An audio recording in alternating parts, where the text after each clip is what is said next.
All right, is this working?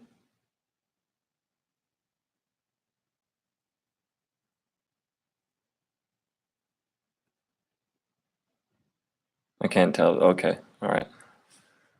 I'll give like 5 more minutes for everyone to get here, and then we'll get rolling. Is it loud enough? I guess I have no idea how to work this. Hold on.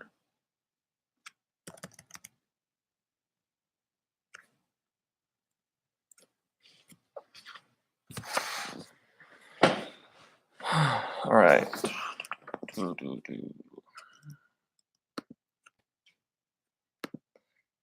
Get closer to the microphone, like this close.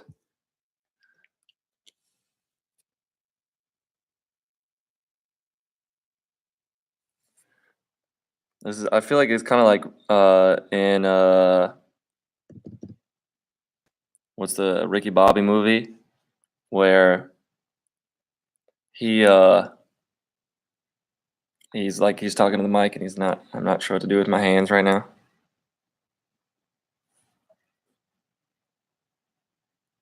Who is David M? I don't know who that is. Devin M, ASMR. Exactly, Talladega Nights.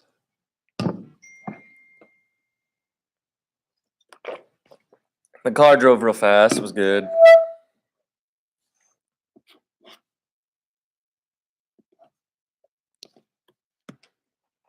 Hey, bet I won't tomorrow. I'm showing up tomorrow's review session at 7:30 with a Roll Tide t-shirt on, so you want to see something special.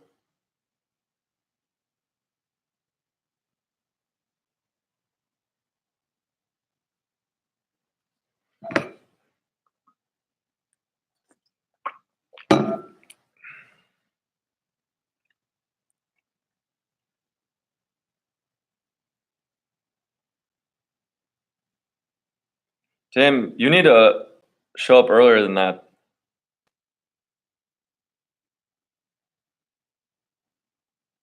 Because we're working the same deal. Yeah, okay. So we're working the same deal that we did today and yesterday, where you'll be with me for second and third period.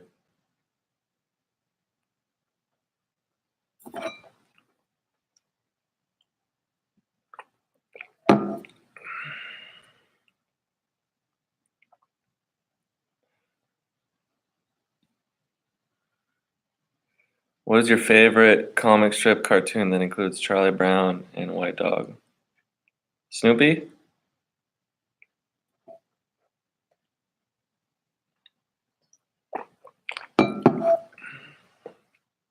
I feel like I need to do this in a better part of my room where like I have better like background scenery.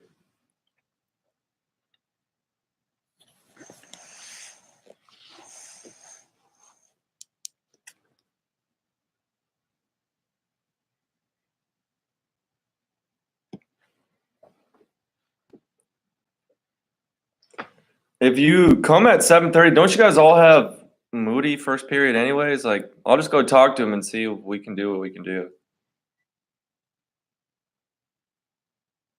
Or just ask him if you can review, or just review. Well, if you have Jordan, he's gonna let you review. I mean, I don't Spanish.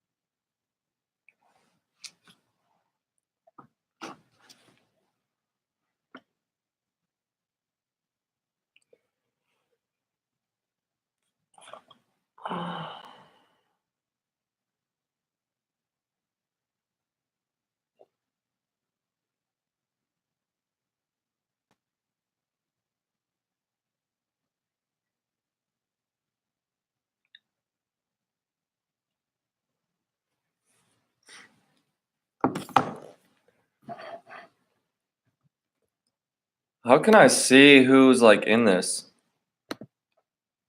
Participants. There we go. What? That doesn't show me anything.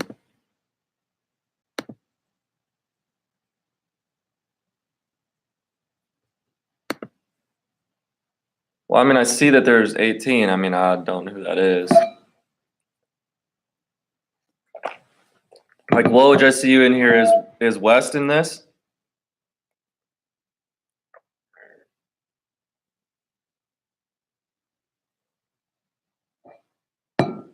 Simon, are you watching this?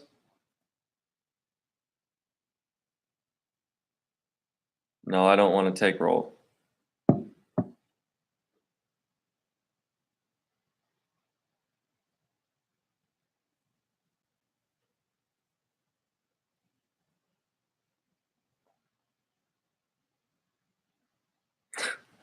All right, let's get started. 7:30. And is watching or not? Hopefully he is making mature decisions. Amazed that the internet's holding up for this. Yeah, I actually had to go to school to do this because I don't have internet at my house yet. Somehow we're in the 21st century and I can't get friggin' internet on my road at my house. So that's if there ever is a roll tide moment, that's a friggin' roll tide moment that it is 2019 and I can't get internet at my house. All right. Like I said, I'm just gonna start with the Renaissance and kind of go through this. I'm gonna probably work a little bit quicker through some things that I think are less likely to be on the test and spend a little bit more time on things that are on that list that we talked about during class today. So I think that, I try to be conscious of, focusing on things that are going to be most relevant to you. But obviously, part of that is personal, right? So there are things that could feel better or worse about. So if there are things that don't make sense to you, okay, that this little chat thing is actually extremely useful. So if there's something that, like I'm talking about, you want clarified, make sure you ask. That right now is the time to do that. So let's just get rolling with it. All right. So I think that as far as the Renaissance goes, I think there's a possible couple things possible for an SAQ type question here. Is that I think you could get something about Renaissance art, and not that they would ask you that to tell necessarily about the art, but the question I think would be much more about how does the art show what is happening in the Renaissance, right? So that's what our conversations have been about mostly is like, you use Raphael's School of Athens as a perfect example of how Greco-Roman philosophy had worked its way into humanism and Renaissance art, because you have Plato and Socrates talking there, and then all the Greco-Roman philosophers. You could talk about Michelangelo's David, and how that like they were doing closer studies of the body and anatomy in the Renaissance for the first time. They're cutting people open, and whether that's Michelangelo's David and you can see the veins in his arms, or you can use like the creation on the ceiling of the Sistine Chapel, and you can see that like Michelangelo is putting God in a brain. I think like that's relevant. And then certainly you could talk about how the like Botticelli's work for the Medici's, like the Birth of Venus, for example, is going to be completely secular.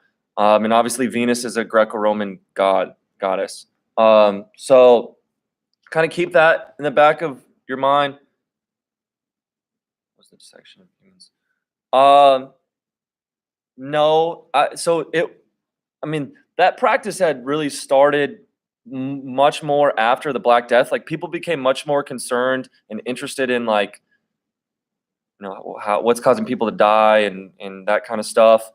So like that kind of grows out of the Black Death mostly. But yeah, so the answer to Nicholas' question is no. But in the areas that it was most prevalent, yeah, it was in Italy. And then remember, the thing that ends the high Italian Renaissance is the increased warfare in the 1490s and Spanish and Italian war that basically for the control of Italy causes a lot of that intellectualism to spread to other parts of Europe. So, and remember in 1527, that's actually an important turning point we haven't talked a lot about, is in 1520, the sack of Rome really kind of ends the high Renaissance, and that a lot of that cultural and art part of the Renaissance is going to spread out because war is going to kind of be consistent through that period. I think the other thing that you could get a question about the Renaissance is like, how is like the economic changes of the Renaissance connected to both the political changes of new monarchs and the age of exploration? So they haven't necessarily asked that question yet, but I think it's a good one, right? So like, how do you connect both increased trade and increased wealth in Europe with a higher concentration of political power into monarchs' hands? They realize the opportunities to get rich off commerce and trade. They also start to realize that, like exploration and trade is part of discovering like new lands. And so like that impulse then to like go down. So they knew the trade routes exist through the Middle East, right? And that's how Italy had gotten rich. But like the Portuguese are the first ones that are going to be sailing down the coast of Africa, and part of that impulse to go discover and do things, I think you can connect to like both humanism and Renaissance culture, but in Renaissance economics too. So like these, like the age of exploration, the Renaissance, and new monarchs are all kind of connected in a really interesting way. So like I think like that's a potential question too, is like identify and explain how the Renaissance contributed to the age of exploration, or identify and explain how the Renaissance contributed to the growth of or political, or whether you want to say new monarchs or whether you want to say how the Renaissance contributed to political changes in Europe. I think like that's really, it would be a good question too. And then sort of lastly, they haven't, ever since they redesigned this test, 4 years ago now, they haven't asked questions that have tested the knowledge of like humanist writers. And I've found that like interesting because like you can really talk about how like humanism, and whether that's like the use of vernacular, whether that is like Machiavelli's The Prince, whether that's Castiglione's like Renaissance Man and being a know-it-all, like how there are a number of important like works of literature that are going to have really important effects. I mean, even you could talk about like Thomas More's Utopia, or like Erasmus's Praise of Folly, as how like those are two examples of like Northern Renaissance literature that are essentially going to be the part of like the bedrock that is going to like help springboard the Reformation. So I think what I would make sure that I do, if you're taking notes on this, whatever, is like be able to connect the dots between like the Renaissance, both like as economic changes and how that contributes to growth of commercialism and how it contributes to the age of exploration. I would be able to talk about how then also like Renaissance literature is going to have an important effect on the growth of vernacular and broader learnings and continued expansion of universities and things like that. So, all right, Peyton said, what do you consider Luther's knife for this area? That sounds so true. The only reason I would say it's not literature, it's not a book, like, right? So like it wasn't meant to be. Like his 95 Theses is essentially like 95 protests. And that was actually, this is maybe one of the things we didn't talk a lot about in class, is that the posting of theses, as weird as that sounds, is actually pretty normal back then. Like people would post on church doors like ideas, and the whole thought process is like they set a time that these people are going to come together and discuss them. So like, not Luther is posting his 95 Theses and they become very controversial. But like that practice was pretty widespread where it's just like, hey, like I have some ideas about some theological issue or something, and what I want to do is have people come together and talk about it. Does that help answer your question? So like I don't necessarily I consider Luther a humanist. I'm not sure the 95 Theses is a work of literature. So the Northern Renaissance literature that I would use is Thomas More's Utopia, which he basically just makes fun of the church. And I also would use Erasmus's Praise of Folly, which he just basically makes fun of the church.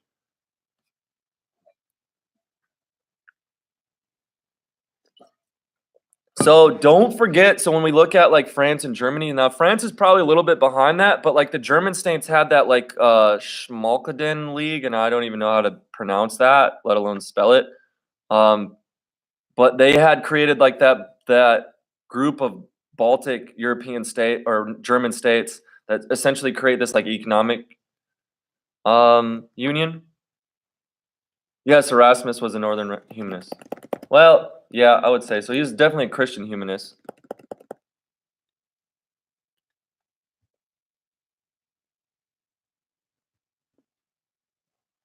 All right. I also, and I've told you guys this a whole bunch of times. I think that like the new monarchs in some ways could be an SIQ. I don't know if that's too easy, but based on like when we were looking at those SIQs from the 2018 test, like I mean, asking what Luther was critiquing in the Reformation is a ridiculous easy question. So like, if to me a good question that is like appropriately difficult would be like, identify and explain one political tactic that new monarchs use to grow political power in the 16th century, for example. And you could talk about like the removal of high nobles from important positions in their governance. You could use like the Court of the Star Chamber um, by Henry VIII. Um, and so I think you could use the fact that like almost all these new monarchs are going to create private taxes or royal taxes, and that's like an economic move that allows those monarchs to grow their power, mostly because then they use that money that they are utilizing from taxes to uh, develop a private army, so they don't have to rely on the nobles then for support. So I mean they're financially independent and militarily independent.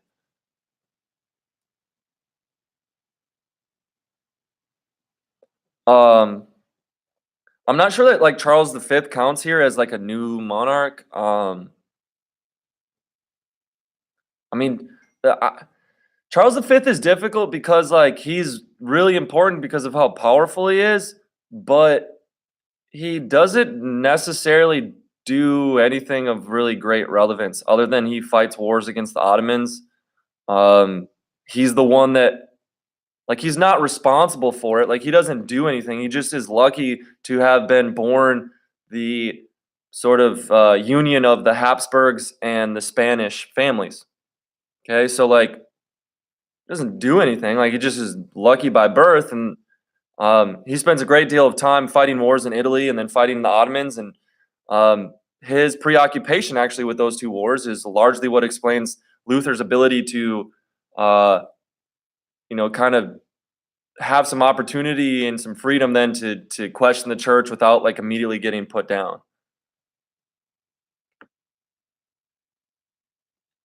Trying to think if there's anything else with new monarchs.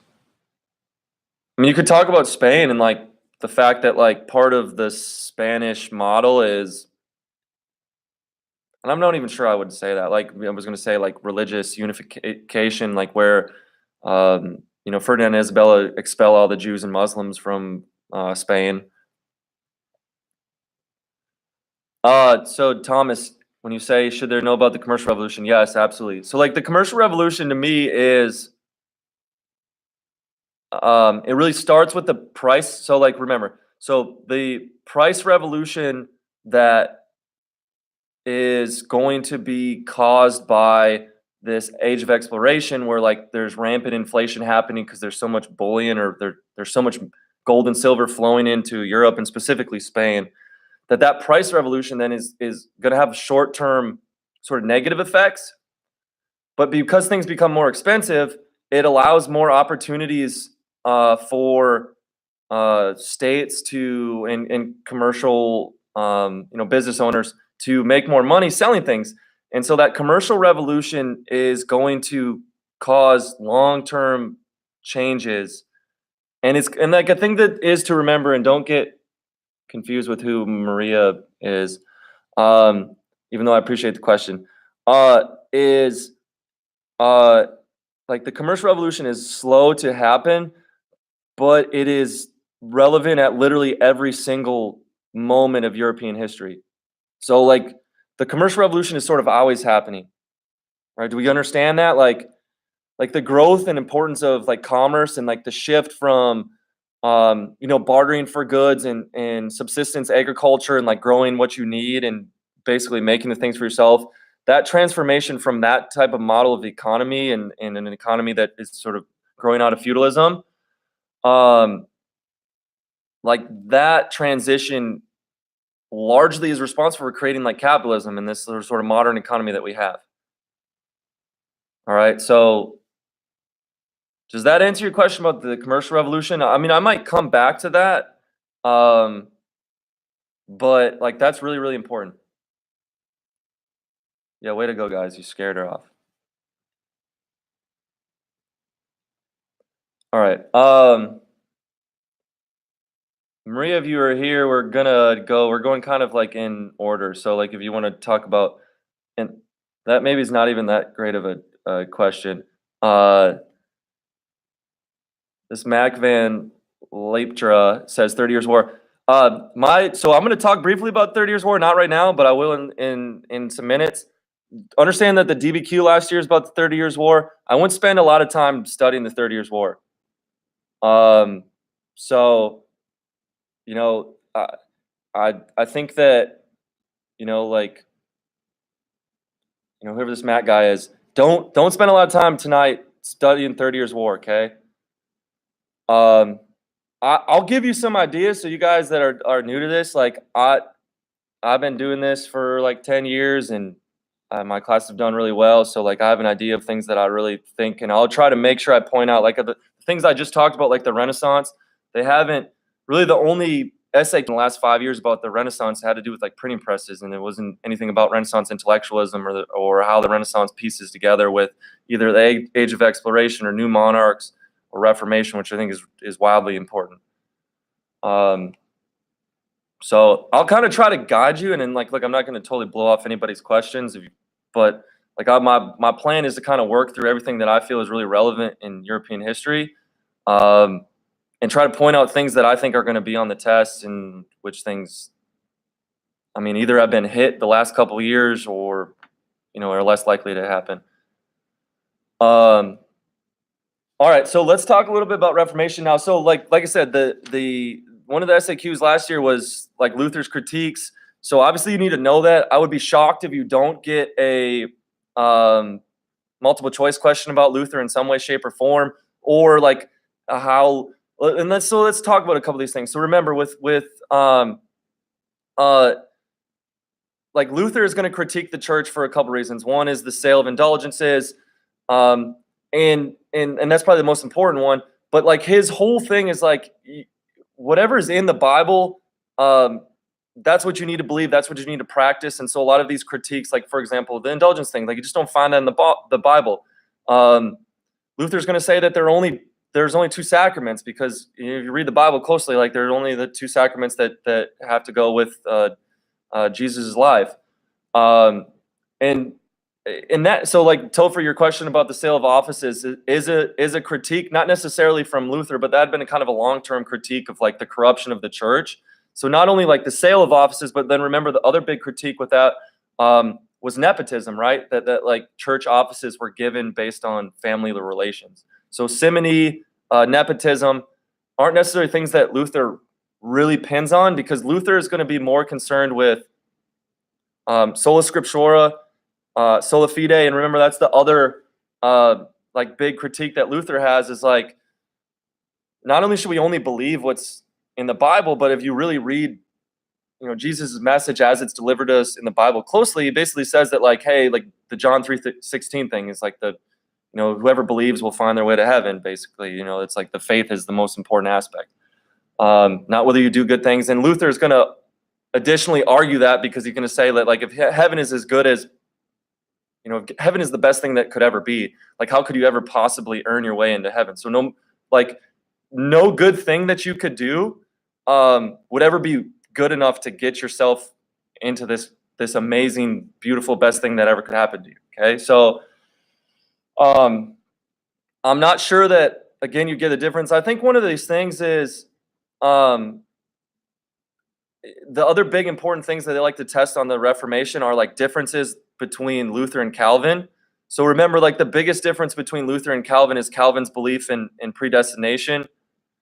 And remember that like Luther kind of starts this Reformation, but Calvinism is what becomes the most dominant form of Protestantism. And so like Calvinism is like really important because it's the Dutch are Calvinists. So the Dutch Reformed Church is a Calvinist church. The Puritans in England are going to be Calvinists. Huguenots in France, that starts the whole wars of religion in France and the War of Three Henries, Huguenots.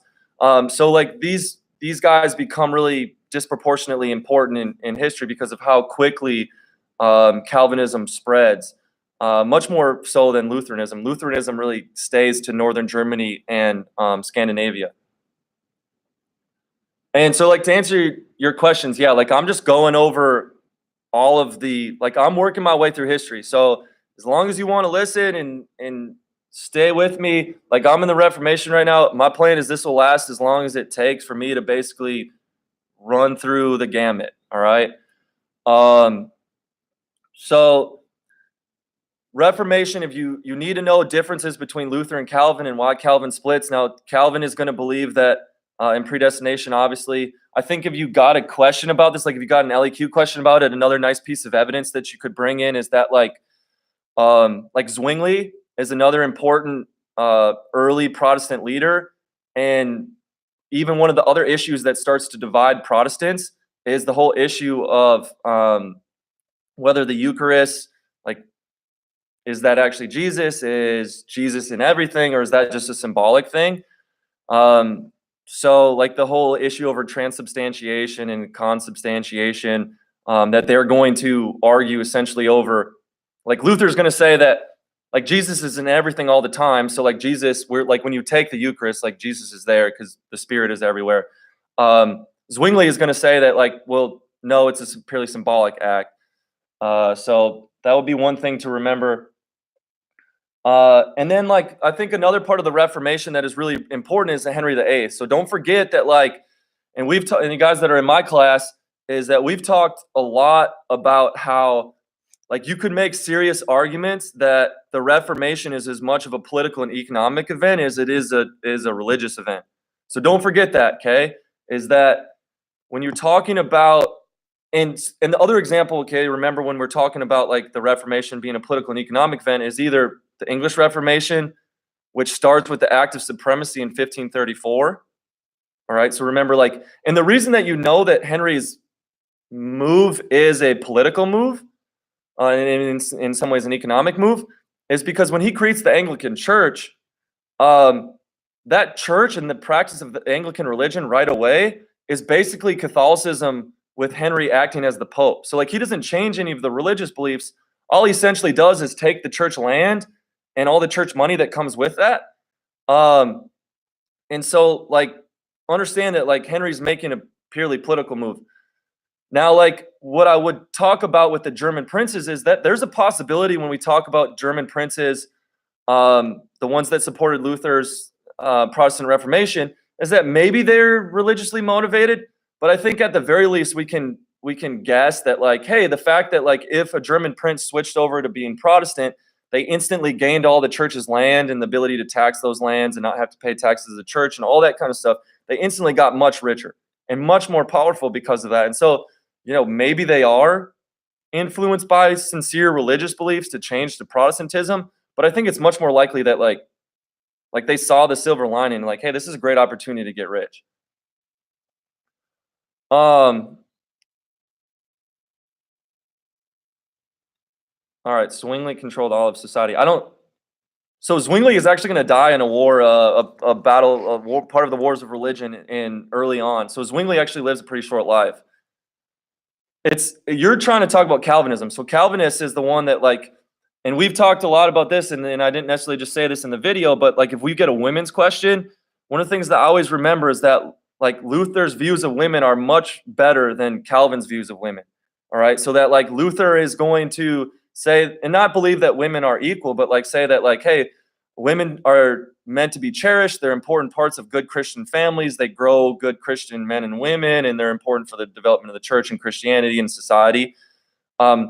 Whereas Calvin is going to basically blame women for the source of sin and say that like women need to be heavily regulated. So when you say like control all of society, like essentially Calvinists created very, very tight rules about moral conduct and specifically women's conduct and men and women's conduct together in order to try to prevent sin. All right, where was I at? All right.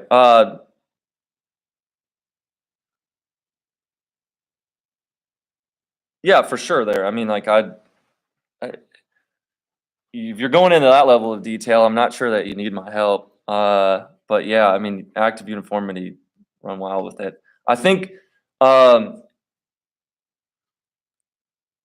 would be shocked if, based on the fact that like the Reformation got hit last year as an SAQ and it has hit repeatedly. Like the Reformation may play into like an LEQ, and it can't play into a DBQ because of time like constraints. To remember, like the DBQ has to be from 1600 to 1991, I think is the end date.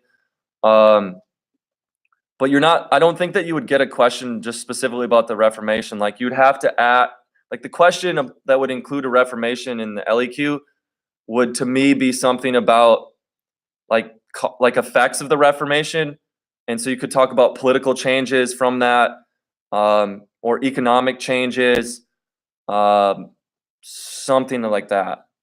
All right, so like hopefully you feel comfortable with that question. I think like discussing the spread of Calvinism and its effect on Puritans in England.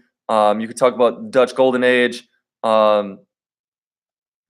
You could talk about Calvinists being essentially the cause of the 30 Years' War because they're not included in the Peace of Augsburg in 1555. So let's talk briefly about Counter-reformation. Okay, so like the thing that I want you to remember about the Counter-reformation is revive, not reform. Okay, so revive, not reform.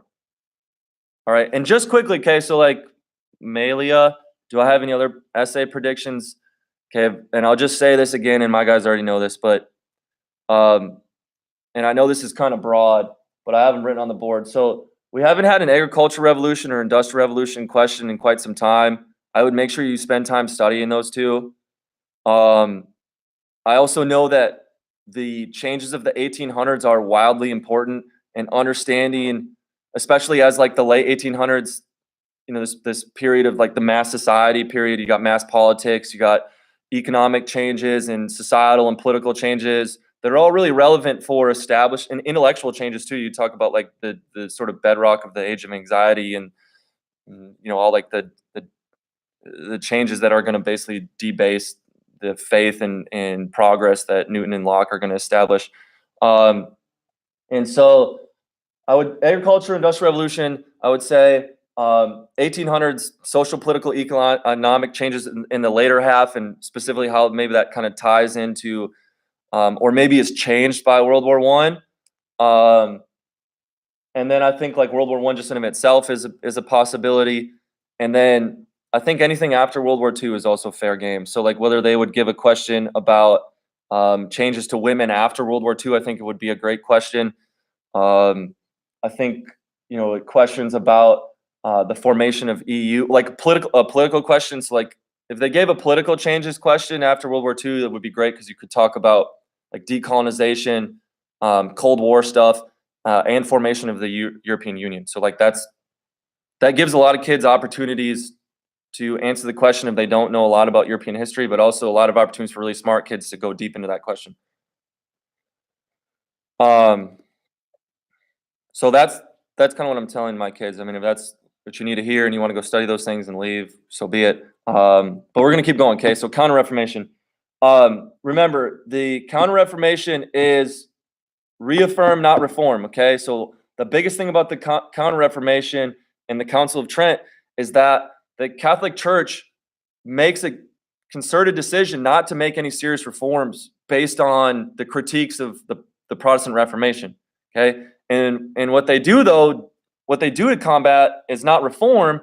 They create missions, and like the creation of the Jesuits, creation of the Ursulines is they're going to be preoccupied with creating schools so they can indoctrinate people and make sure that they can control the intellectual trends of Catholic societies. And they're going to create missions, and they're going to go out and they're going to evangelize people. And this is something that, don't forget that we've talked about this in class, is that like the Counter-reformation is wildly successful. So this plan to like not change anything, just basically double down and attack a message of like creating more schools and creating more missions, and to just basically go out and just kind of revive Catholicism. I think it's like 3/4 of the people that had originally switched to being Protestant will actually come back to the Catholic Church. And so like the Counter-reformation is wildly successful. All right. So again, like if you get a Counter-reformation question, make sure you know Council of Trent. They don't make any really serious reforms, even though they say like, hey, we need to curb some of these really bad things. The Society of Jesus, which was founded by Loyola, that's the Jesuits. You could also use the Ursulines as another kind of sort of similar group to the Jesuits, just like the female version of that. And then the other thing would be the Inquisition. So don't forget about the Inquisition, is that they ruthlessly pursue heretics. That's when they create the list of prohibited books, which is going to be really important throughout European history, and especially in this early stages, I guess. And so like this Inquisition is going to be most strongly felt, obviously, in areas that are controlled by Catholics, so it's like Spain and Italy. And probably the most famous example of that is that like Galileo gets put on house arrest by the Inquisition. Jerry, if you got a 44% on a multiple choice, that is most probably closely lining you up to get a 3, bud. Not to say that you're not going to do that. What I say on the multiple choice for the cutoff score would be somewhere of like 35 out of 55.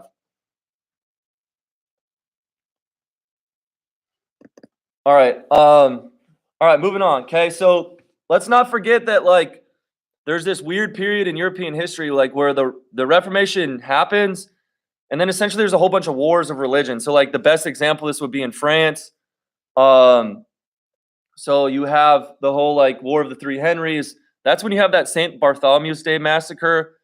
And that's actually the woman Medici, Catherine Medici, that does that St. Bartholomew's Day massacre.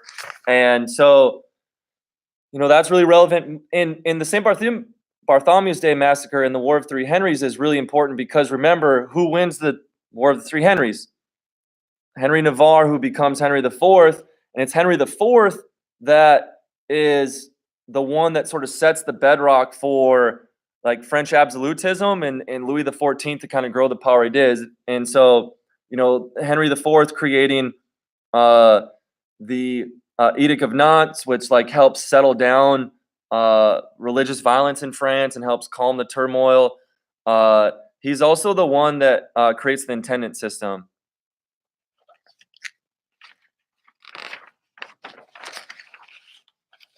I like how Trapani's in this right now, and he is not in this class.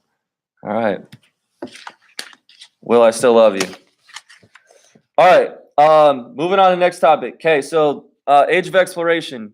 So, and remember, you got any question about age of exploration, fire away, but I'm just going to keep popping along here. Okay. So I do think that, and I said this with the Renaissance, I do think like this would be a high probability question for me as an SAQ, is like identify and explain the an economic effect of the Renaissance. And like I think that I would for sure talk about, like, you could talk about the growth of banking, which would be really important, but you could also talk about the age of exploration, and that like the growth of trade and the we like the growth of trade in this age of exploration is going to be part of the reason why or sorry, the growth of trade in the Renaissance period is going to be part of the reason why like European monarchs make the decision to start going trading and trying to find new routes to these goods. I also would talk about, I mean, if you just talk about like motives for the age of exploration, that the whole like 3Gs, God, glory, and gold. Okay, so God would be part of like, and I think especially once the Reformation takes on, the thing that I've always told my class about the way that like religion plays into the motivations for the age of exploration is that it mostly is a cover for and a justification for like economic exploitation. So explorers are going to like talk about Christianizing people, and I do think like there are going to be like missions established in the New World, and there are going to be religious aspects to this. But largely, I mean, they're exploring and they're looking for ways to get rich. And I mean, I think like one of the greatest examples of this and the effects that religion is going to play in this age of exploration is, remember when we read that chapter about Columbus and Columbus's men like smashing babies against rock walls and all the crazy stuff. Well, most of those accounts that are left to us are written by a priest that was with Columbus. So like Bartholomew de las Casas was he was a priest. He's a religious person. Like he's a monk. So like his job there was to Christianize, and like he ends up playing an important role because most of what we know about the really awful things that conquistadors did in the New World is from him. And so let's talk about glory. I think you could talk about like the spread of humanism and like the idea to like live a good life, and to like make the most of your life, and to that like this like humanism's biggest thing is like life is not just a preparation for death, like that God put us here for a reason. Well, like if you're someone that's concerned about like how famous you become, well, obviously you're being influenced by humanism. You're being influenced by individualism. You want to be famous. You want to do something with your time here. So I think like you could tie that in here. Yeah, the American dream born from conquistadors. I like that. Okay, so and then gold is, I mean, like we've just been talking about the whole time. Like they're trying to get rich, and they're trying to get access to the things that will make them rich. And it's as simple as like, remember that first Portuguese boat that comes back from India around Africa is filled with pepper. I mean, like that's the wild thing here is like that they don't. I mean, they're eventually gonna like diversify, but it begins as something as simple as like having spices. And remember, I think one of the things to remember about like the whole spices thing is that there's no refrigeration back then. So the reason they're really concerned about getting spices is because they're essentially eating rotten meat all the time. So like rotten meat is bad and spoils and tastes horrible. So you might as well put a lot of spicy stuff on it.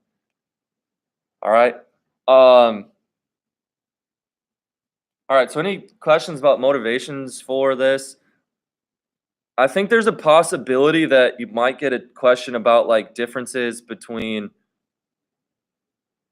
Yeah, and so like maybe that this question that you just kind of asked, I think it kind of depends on which countries you're talking about with what they're specifically looking for. And I think like that's a nice way to talk about like the Portuguese and Dutch are going to be more similar in this age of exploration, and maybe the French to some extent in the New World. The Portuguese and Dutch more in like India and Asia, but they're going to be more concerned with establishing like trading ports and controlling trade routes and like controlling the movement of goods, of spices. Whereas like Spain is interesting because from the very get-go, Spain is really interested in not only acquiring gold and silver, um, but acquiring colonies. Like they're establishing societies and conquering societies in the New World. And so like this early Spanish colonization is much more similar to like the later like British colonization that will happen. Um, and then like the colonization of Africa and India that will happen in the late 1800s.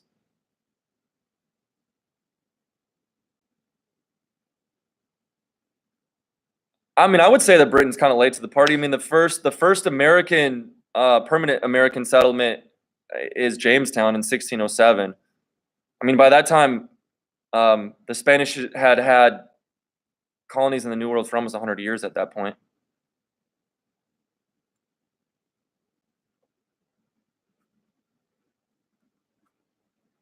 All right. Yeah, and you could talk about the Treaty of Tordesillas and like the splitting of the New World and how that like disproportionately helps the Spanish. Um, all right, let's I don't know, like the Columbian Exchange is so wildly straightforward. I don't know if like we would get a question about that. I think like the and to answer your question, New York sort of um like yeah, I'll say yes, obviously, it for timber and fish, and then like it kind of acts as a connecting. So a lot of the trade that went through the Caribbean would go up the Atlantic coast and then they would cross. Um, but like the Columbian Exchange is so wildly straightforward in its actual just sort of what it is. I do think like that if you got a question about the agricultural revolution, for example, though, I would make sure to talk about like the effects of the Columbian Exchange and like the infusion of like the potato, for example, into European agriculture. Uh, and so like to me, the Columbian Exchange is a nice piece of like outside evidence that maybe you could tie into an agricultural revolution question. So the multiple choice questions are actually going to be split perfectly even 25% between the four periods. So European history, AP European history is broken into four periods. Each of the four periods will have 25% of the multiple choice questions. So there's not going to be one that has a majority over the others. All right. Okay, we a little bit earlier we talked Nor with the first good joke. All right, way to go, Nor. I'm proud of you. Um, all right. So commercial revolution. Remember, the commercial revolution grows out of the price revolution, and this is all a result of the age of exploration.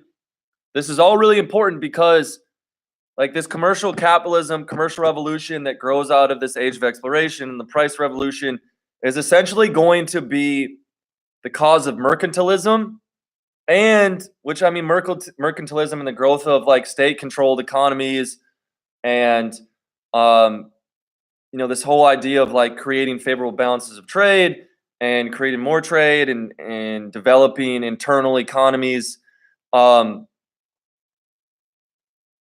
what does it say just got most improved? I don't understand that. That like this is going to be what causes capitalism to grow. All right. So don't forget about the commercial revolution. I think that would be a really good question as far as like what's like identify and explain one political effect of the commercial revolution. So like you could talk about like the growth of absolutist monarchs that utilize mercantilist economic policies, state controlled monopolies to grow rich, and you could talk about that. You could talk about the Dutch Golden Age in that.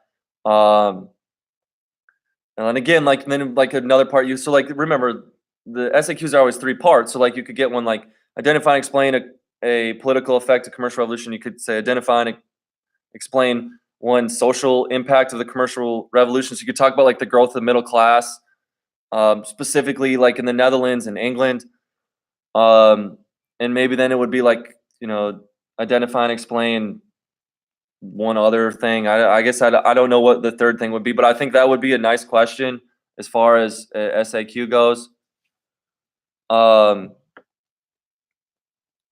right, so anyone have any questions about commercial revolution? I do think that that's important that you know.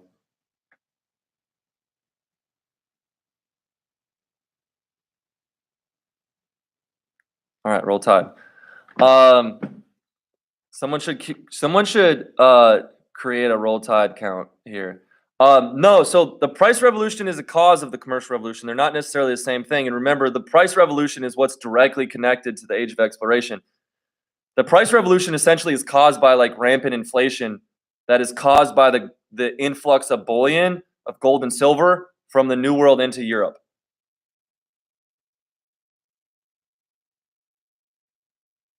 No, because Wealth of Nations was written in 1776.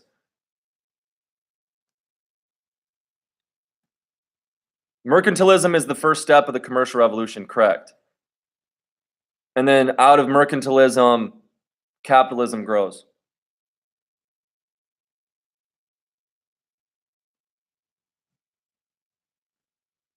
All right. Any other questions before I move on? Because I'm kind of jump around here. Colbert is largely responsible for helping create French mercantilism. So he's a really good example of and Colbert and then like Louis XIV's mercantilism.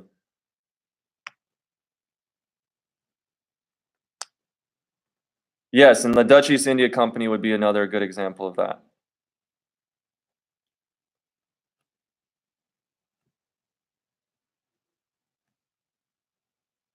Well, so it is a form of a corporation and joint stock company, but it also like the problem with that with the Dutch example is like the people that controlled the economy in the Netherlands were also in control of the politics. So like the Dutch political scene is essentially like a economic oligarchy.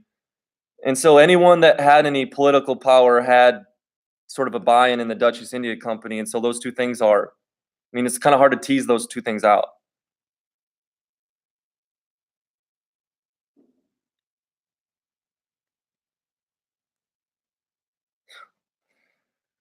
All right. So let's jump to this Ryan Rudden. Sorry if I butchered your name, man. Good chance LEQ be on feminism, French Revolution. I definitely agree with feminism. I'm not necessarily sold on French Revolution. I do think of the essay, if you get an LEQ or an SAQ on French Revolution, it's going to be some sort of comparison essay. In the old format of the test, back in the days when I was in high school, they used to love to ask the question of like compare and contrast the French Revolution to the Russian Revolution. They haven't done that since they redesigned the test 4 years ago. So I think that would be a great question.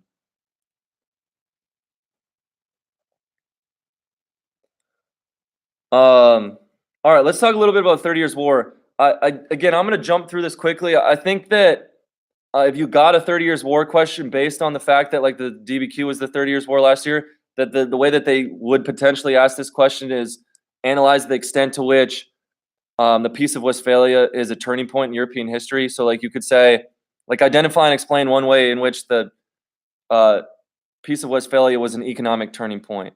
And you could talk about like even though the Dutch had independence basically from the late 1500s. It's not till the Peace of Westphalia that they officially get their true independence. You could talk about the growth of French power, and you could talk about then like the growth of French mercantilism, which we just brought up. You could talk about the permanent division of German states into 300 independent states, which will basically be the main cause of why Germany will remain divided until 1870. So, I mean, even if like you talk about like the pure devastation of the war, so like Germany's going to really struggle through the late part of the 1600s, or German states are going to really struggle through the late part of the 1600s, because of like to some extent the 30 Years' War is a early example of what total war will become. So they're destroying towns, burning massive amounts of crops, and so like the bringing the war to the civilian populations does have economic effects too.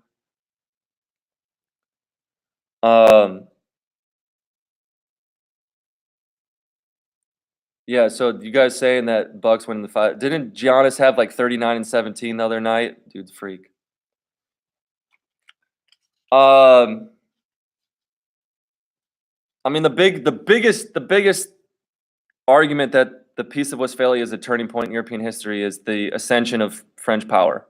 So understand that like the decision by Richelieu to be a politique and to basically make sure that the Protestant side won is going to account for the fact that basically from 1648 until the mid 1700s is that France is going to be the dominant European power.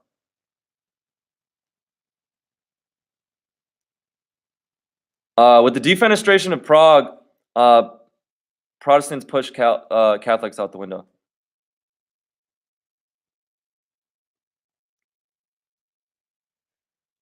With the policies of Mazarin and Richelieu, the biggest thing that you need to know is that they're both like the interesting thing is they're both going to be part of the Catholic Church, but going to be interesting because they're way more concerned with political power. So like both of them make the Catholic Church subservient to the French monarch and basically like leave the control of French Catholicism to the French monarchy.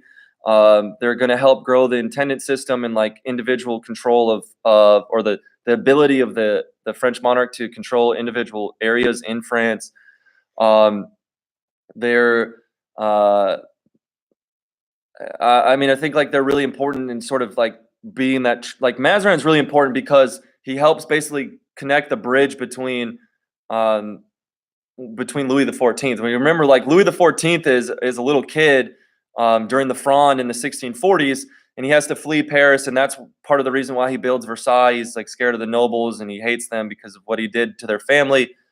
So like Mazarin's really important for establishing policies and the power of the monarchy in a time in which like nobles across Europe were really pushing back against noble power or sorry, of monarchical power.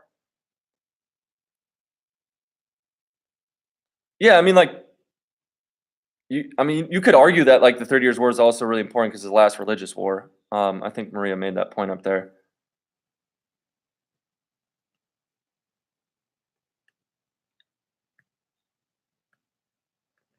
All right. I think that a absolutism question would be really, really a good question only in the instance of that like an absolutism SAQ would be like identify and explain one similarity between absolutists in the 17th century. So you could talk about like comparing and contrasting like Louis to either the first Frederick, not Frederick the Great, his father, or you could talk about like Louis the 14th comparing to Peter the Great, which is probably an easier comparison to make, right? So some of the things that you would want to make in those like comparison contrast questions. So like if you got an SAQ about this, well, they created the Gallican Church around the same time as the Reformation, but it's like the ability for there's some important change that happens, and I'm forgetting it off the top of my head right now. I'm sorry, I'm on ad-libbing this. There's some important change that happens though during, and I forget if it's Richelieu or Mazarin that does this, that the French monarch gains the ability to control who gets what positions in the Catholic Church. All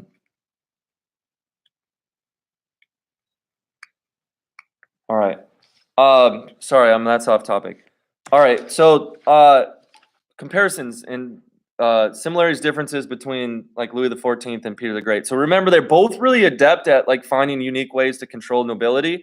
So like I think everybody talks about Louis the 14th and his creation of Versailles and making sure that if nobles wanted something from the king, they had to come to Versailles and spend time with him. And basically, it's his way of like pulling strings. But I don't think a lot of people give enough credit to Peter for doing that. So, like when Peter creates St. Petersburg, which he gains the territory for St. Petersburg in the war in the Baltics with the Swedish. But then once he creates the city, he basically forces nobles in Russia to go to like make sure they live in St. Petersburg and build really nice houses that were up to the the architectural standards of Western Europe, which in parts helps put them in debt, and then Peter's like leveraging a lot of that debt to control nobles. Um, so I think like that's important. Um,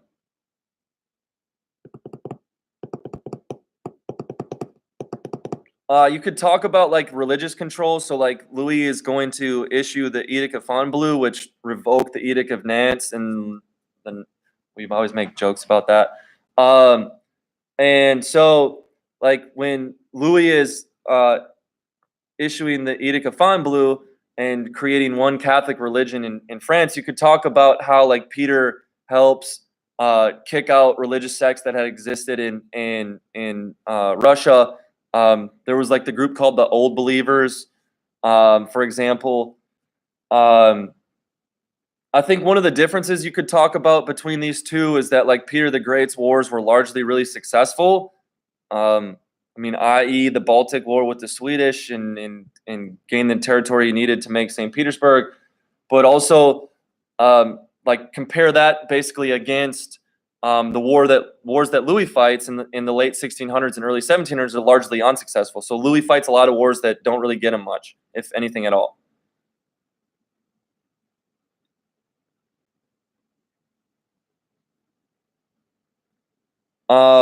I'm trying to think other things. Oh, so one of the other things, remember, so like when one of the other similarities is like even controlling dress codes is something as simple as that. Like, because remember, like obviously Peter's famous for like forcing the Russian nobility to dress in more Western clothes, but a sort of undersold thing about life at Versailles is that Louis XIV enforced really strict dress codes at Versailles, um, and and part of those strict dress codes is that he forced them, and this is interesting in two ways because he forced them to buy very expensive French silk like dress clothes, which so it helped further develop French mercantilism because they're buying French goods, but they didn't. Most of them didn't have enough money to pay for all these like, very expensive wardrobes, and so they would borrow money for Louis, and that was a way that he could basically leverage control. And it was like if people borrowed money from him, he could use that to pull strings. Yeah, and Peter did have the beard tax. I think more important than the beards though is the whole dress code thing. And I showed you guys that picture in class. Is like when traditional Russian dress is much more Asian than it is European. I mean, they look more like Mongolians.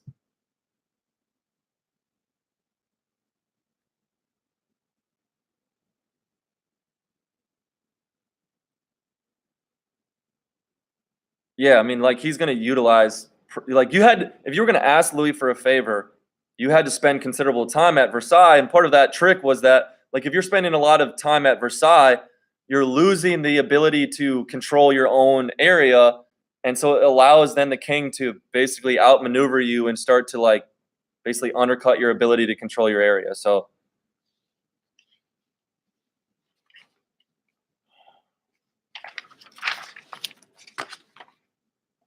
you guys are savages, by the way.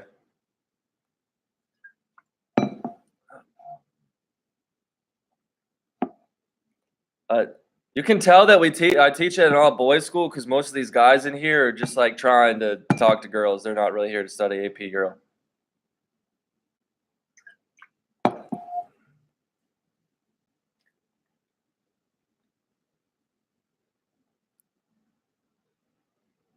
The roast. um. Also, don't forget that, and this is always the funny thing. Okay, don't forget that Peter the Great is an ancient alien. All right, don't forget that. And he just travels around Europe with his clan of midgets. Um. All right, so let's move on. Okay, so any uh like other things about either Peter the Great or Louis the 14th.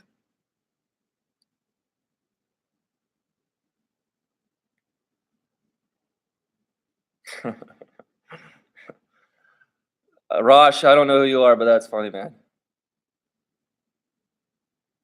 Sorry, Nor. He did run around with midgets, but he eventually came back to Russia with a lot of good ideas. So remember, it's just a big party, and they're just basically trying to add people to their crew that they think will help Russia. So he's like, hey, like, you like to party, and do you know something about architecture or engineering or agriculture? And like, if you do, like, hey, you should come with my crew. All right, so let's talk about the English Civil War here, okay? So remember, this is the whole like evolution of Charles, well, James, and then Charles, and then Charles, and then James, okay? And actually, I meant to say this in class to you guys. Don't forget about Elizabeth. So since we had this new redesigned test, they haven't asked a question about Elizabeth, and I think that like that's a huge mistake because Elizabeth is super, super, super important in European history. So differences between Peter and Louis' tactics in gaining leverage. No, they do the same thing. So Peyton, to answer your question, in gaining leverage over the nobles, they do the same exact thing, just in different ways. The important difference, if you get an SAQ about like identify, explain similarity, another similarity, and then identify, explain like a third part of that SAQ about Peter and Louis would be identify and explain a difference. Talk about the wars. So remember, they both fight lots of wars. Louis fights a whole series of wars at the end of his reign that are like at best moderately successful. I mean, he does gain some territory, but he wastes massive amounts of money fighting these wars that really aren't that effective and that beneficial for France. And Peter fights a bunch of wars that are really successful for Russia. So, I mean, that to me is the biggest difference. They both utilize war as a political tool. Peter is successful in that. Louis is not. All right, so I'm going to talk about Elizabeth here now. Like, Peyton, did that answer your question, man? And no, Peter the Great didn't have a crush on Frederick the Great. That was Peter the Third. Active supremacy was Henry the Eighth. We're going period by period here, so I'm just working through this. Okay, so let's talk about Elizabeth. And I don't believe for a second that this is past your bedtime. Okay, so I'm going to talk about Elizabeth with the Charles James part because I should have talked more about Elizabeth. Elizabeth's kind of this interesting piece between she's kind of ahead of her time with regards to like being a politique and kind of understanding the importance of like putting political power above religion, much like Henry the Fourth is. So Elizabeth is going to reign from, I think it's like the 1560s. I know that she dies in like 1603, I think. But Elizabeth is really interesting because she is like the perfect model of like a Machiavellian ruler. So like she outmaneuvers like her biggest political rivals of the time, both domestically and internationally. So like domestically, remember she created the Book of the Common Prayer and basically created this like middle road between the more Catholic leaning Anglicans and the more Protestant leaning Anglicans, and basically created a very broad Anglican religion, and then forced everyone to abide by that, which is a politically adept move. She also importantly, I believe that she never calls Parliament into session in the very long rule that she had. So she didn't utilize Parliament decision making at all. So she basically rules like independently. And so like, you know, like don't downplay that like domestic ability to take a solid step in English history towards absolutism. And I think like that's the important thing to remember about Elizabeth. James the First is really pushing towards absolutism, I think largely in response to a lot of the political changes that Elizabeth had established in England. All right. And so when you talk about Elizabeth in foreign policy things, you would talk about like her utilization of pirates to like basically steal from the Spanish ships coming from the New World. You could talk about Elizabeth helping the Ottomans. So Philip II, who is that very religious ruler in Spain, who is overwhelmingly Catholic and the best example of a non-politique, who is really only cares about religious conversion and Catholic dominance. Like he's going to be fighting consistent wars with the Ottomans in the Mediterranean. And Elizabeth kind of smartly realizes like the enemy of my enemy is my friend, and so she's kind of helping the Ottomans and in the workaround around the Spanish. So like you could talk about that. Um, I'm trying to think what else I would say about Elizabeth here. And yeah, so Peyton Elizabeth was the one who was like questioned like the Virgin Queen. Um, Whether she actually was or not, debatable. I think a lot of people have talked about how uh, she leveraged her sexuality and leveraged her single, relationship status as a way to try to gain political favors. She's also just like a flat out savage though. So like you guys are talking about Mary here. Like remember Mary, so we're talking about Mary, Queen of Scots, was Elizabeth's cousin and a potential rival to the throne during Elizabeth's rule, and Elizabeth just has her killed. So like don't forget that like that when decisions need to be made, Elizabeth was willing to kind of be the lion.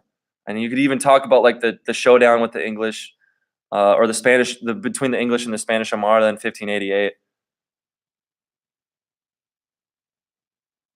Well, she was called the Virgin Queen. Now, whether she actually was, I don't know. She used that as political ploy. It's propaganda, man.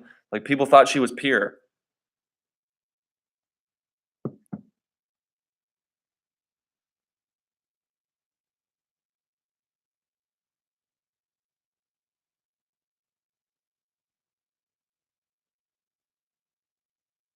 Yeah, I mean, I think that you guys are right. I mean, Mary was ultra Catholic. Well, and remember this, okay? So I think Elizabeth is really important too because this is a really good example about how like the control of information and the control of like the winning side get to write history is that like the whole Bloody Mary thing. So Elizabeth's half sister, who allegedly was killing all these Protestants. Um, Elizabeth has way more Catholics killed than Bloody Mary has Protestants killed. So don't forget that. Okay, that's a great evidence point to show that like Elizabeth was not afraid to like crack the whip down if she needed to.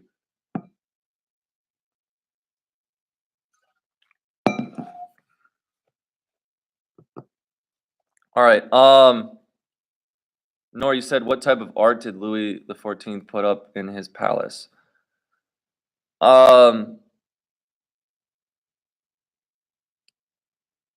What's your favorite animal? So with the art, I don't think you get a question about that, man. Like I don't spend brain space on that at all. I mean, you could talk about influences of art, and I think it's like classicism, whatever the hell it is. Um, but so I do want to talk about going into like the English Civil War. I think that is you should understand like the trend from James to Charles, and then you have Cromwell in the middle, and then you have Charles again, and then James again. And I think like that's really important. Yes, please talk about Napoleon. We'll get there. I think that's a great LEQ question, like the extent to which Napoleon's reign is a turning point in European history. You talk about all like the 1800s changes, either basically being a result of the Industrial Revolution or Napoleon's reign.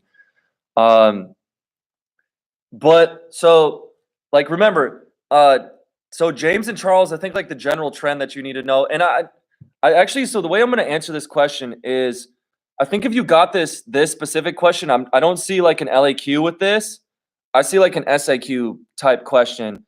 And how that they would do this is they would talk about changes for nobility in England during the 1600s, and changes for nobility in France in the 1600s. So I think like that's an excellent SAQ where like they would ask you to like identify similarities or differences in nobles and the experiences of nobles or political power of nobles.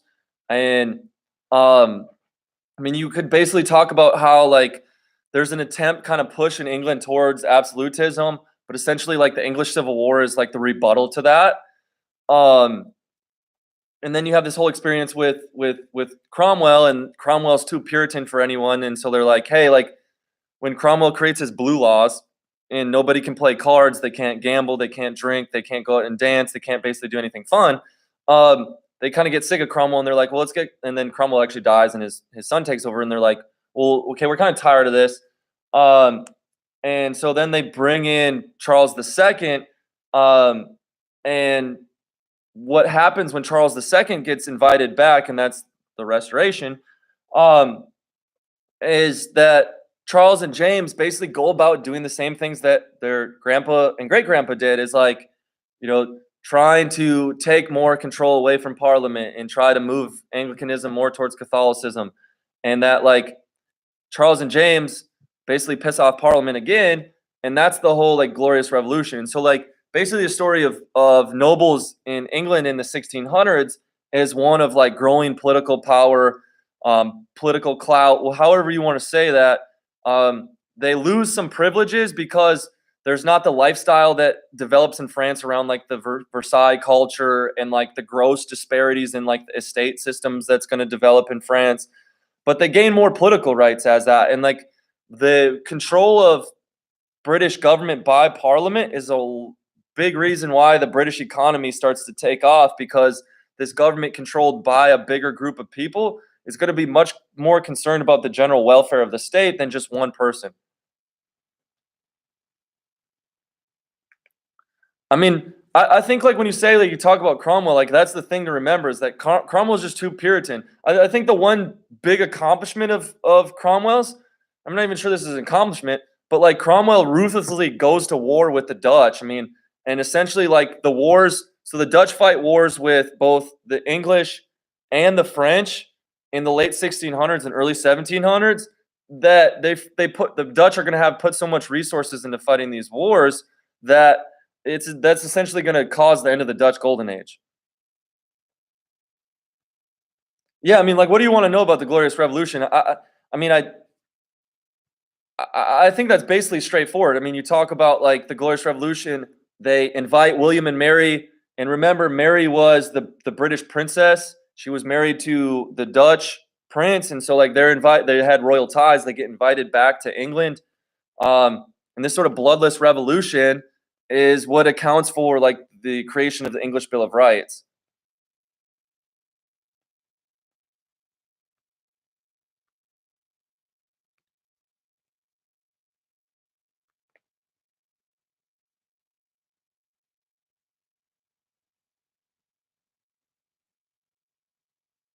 Can we talk? Did I answer your question about Cromwell? I guess I don't know. Have you read The Prince by Machiavelli? Yeah, I have. Again, so like I don't. When you say like, can you review the Stuarts? Uh, and guys, this is so. And people that are in my class, you've heard me say this a million times. When you study tonight, and I don't know how much time here you'll spend with me. I mean, we're roughly halfway through history, so like this could be a while. Is like you have to be strategic about the way you study things. Like I don't think that you're gonna get a question just about the Stuarts. Like I just don't. Like the way that question would be asked is like, compare and contrast political trends in Britain to France during the 1600s. So like you're making more general observations about that.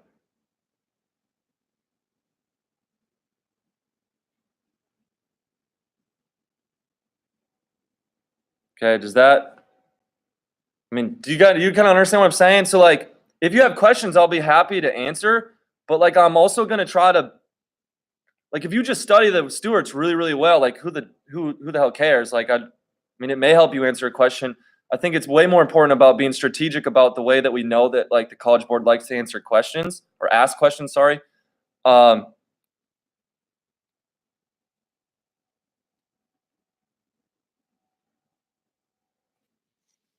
What's your favorite war crime? All right, Wallace, we're gonna have to do something with you, man. All right, so Dutch Golden Age. Now, I do think like this is a high probability, both SAQ or LEQ. And in fact, I'm gonna be really surprised if the Dutch Golden Age tomorrow, just because of how unique it is. And I don't know, like the great thing about the Dutch Golden Age, is like this question could be asked in so many different ways. So I think that you would have to know factors that cause the Dutch Golden Age. And I'll go through these here in a second, but just so that we're paying attention here. I think that you would have to know like what are characteristics of the Dutch Golden Age, and then like what are maybe the effects of this and like how this influences like the course of European history, because I think that you can make a lot of correlations between like the Dutch Golden Age and how then like the British Empire takes off, whether you want to draw connections between like the Dutch East India Company control of world trade and the British East India Company slave trade stuff, or you want to talk about the agricultural revolution that really starts in the Netherlands and then spreads to England. So let's first talk about why the Dutch Golden Age starts. Okay, remember, Dutch society is radically tolerant, and that's really the ironic thing about the Dutch. Okay, is they're Calvinists, but they're Calvinists that are really only concerned with the like Protestant work ethic type of that part of like, hey, like Protestant, like Calvinists fit with the Dutch society really well is because a lot of people are getting rich, and this whole Calvinist thing is like, hey, if you're getting rich, God's giving you signs that you're going to heaven. So everyone's like cheering, getting rich. Yeah, it's cash money move. Okay, so it's ironic that they're Calvinists because of how radically tolerant they don't necessarily care who you believe in, what you believe in, just as long as like you can contribute to society. They do the same thing with their ports too, right? So when they create these trade connections in India and other parts of Asia, they don't worry about converting the people around them. So like when they have these interactions with people in other parts of the world, the Dutch say like, as long as you're willing to trade your goods to us, like I don't care what God that you pray to. So like that radical toleration will improve Dutch society, both domestically, but it also really improve Dutch relationship with other people around the world and increase their trade connections around the world. That radical like religious openness also has a huge impact on like the spread of knowledge in the Netherlands and in this sort of Dutch Golden Age. Because remember, like the spread of like the two biggest Protestant universities in Europe during this time period are both in the Netherlands, for example. So like this sort of this Dutch Golden Age is going to be spurred on by intellectual growth. And in fact, one of the things that we talked about in class, don't forget this, the very first French newspaper and the very first English newspaper, neither of those are happening in either France or England. The first newspapers in both of those English are actually produced in the Netherlands. Okay? And so like don't forget that, all right? They also are really important for the scientific revolution. So like you have people like Vesalius, who is like the father of modern anatomy, that would be really important to kind of bring in. So like there's so many different like causes here. You could also talk about like the Bank of Amsterdam was probably the most sophisticated bank in Europe for a long time. So the ability for the Dutch to manage large amounts of capital was aided by this bank. And yeah, so Theobald, yeah, that's what they did. I mean, like they were printing and then they were distributing them to those areas.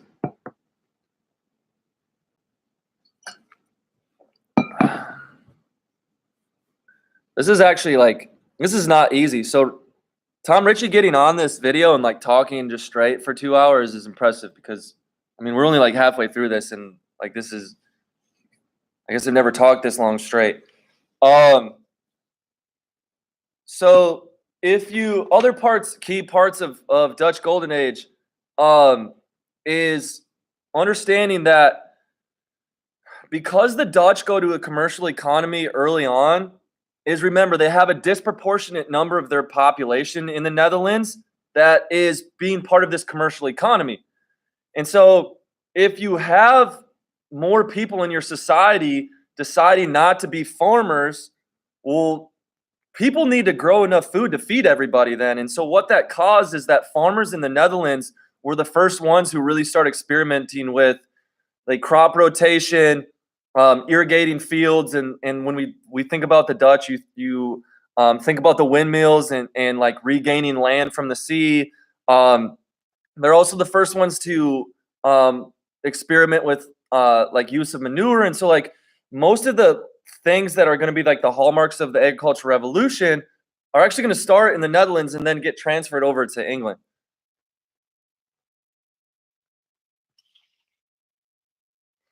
All right.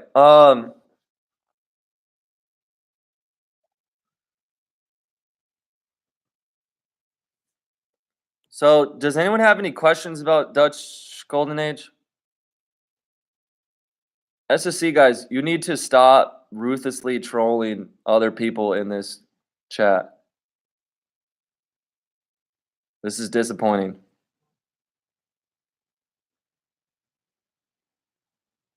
All right, talk about effects. Okay, so I do think this is important. Okay, so remember, commercialism really takes off in the Netherlands.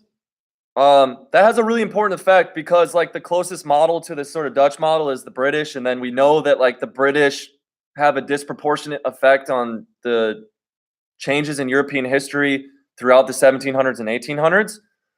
I think that I would also talk about like maybe capitalism. So like agricultural revolution we were talking about, but then like capitalism too. And don't forget like the whole like tulip mania thing, and that like like the Dutch are the first ones that really utilize the buying of selling of goods for profit.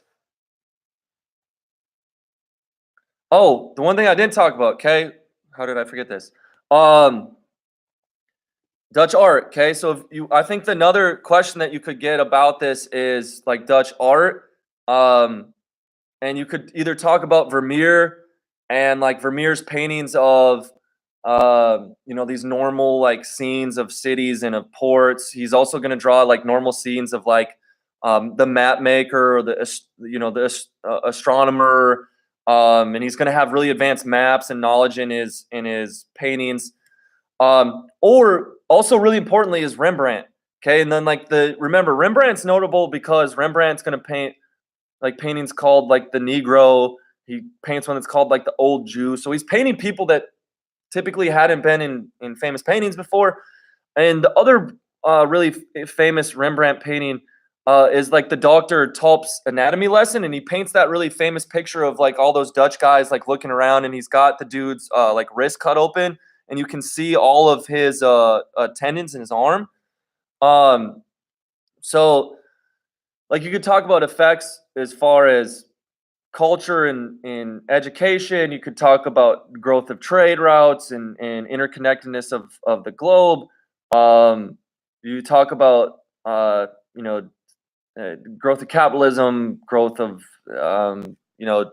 commerce, agricultural revolution. I mean, like I think, and again, guys, I really don't forget this stuff. I think that the Dutch Golden Age is a high probability question. I mean, I'm not saying I don't know if it like I'm not saying it's for sure, but like to me, that's one thing that kind of stands out as something that is really important in European history that hasn't been asked in a really long time. All right. All right, we good with that? But if you're good with that, I'm going to move on to the scientific revolution.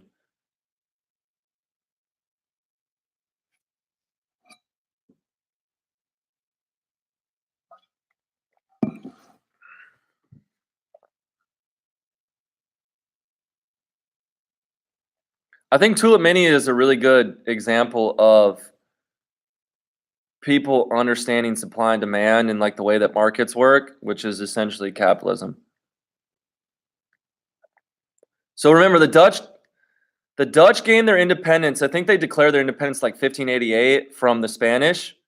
But they're kind of consistently fighting to like maintain their independence and make their independence official. It's actually the Peace of Westphalia that officially declares like Dutch independence and assures Dutch independence.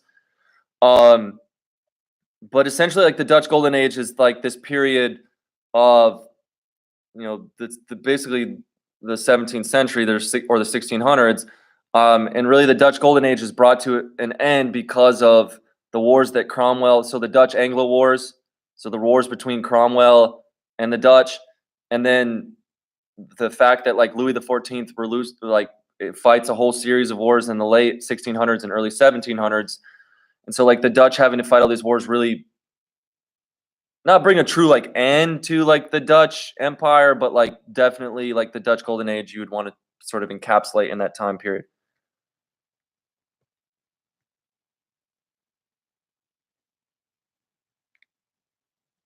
Was Cromwell a bad dude? He's certainly a boring, lame dude.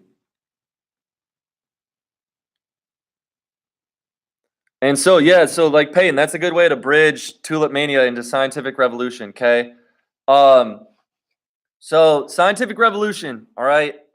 Yes, so to answer your question, like the Dutch are understanding when you could talk about this as like the growth of like the biggest consumers of like Dutch tulips end up being like French aristocrats, like that it's a sign of French wealth and French aristocratic culture, and like they're this sort of like culture of nobility that develops there. But there's also like showing that the Dutch understand like what is it the Mendeleev boxes or whatever, like the genetic boxes where you like different traits get passed on to like your offspring.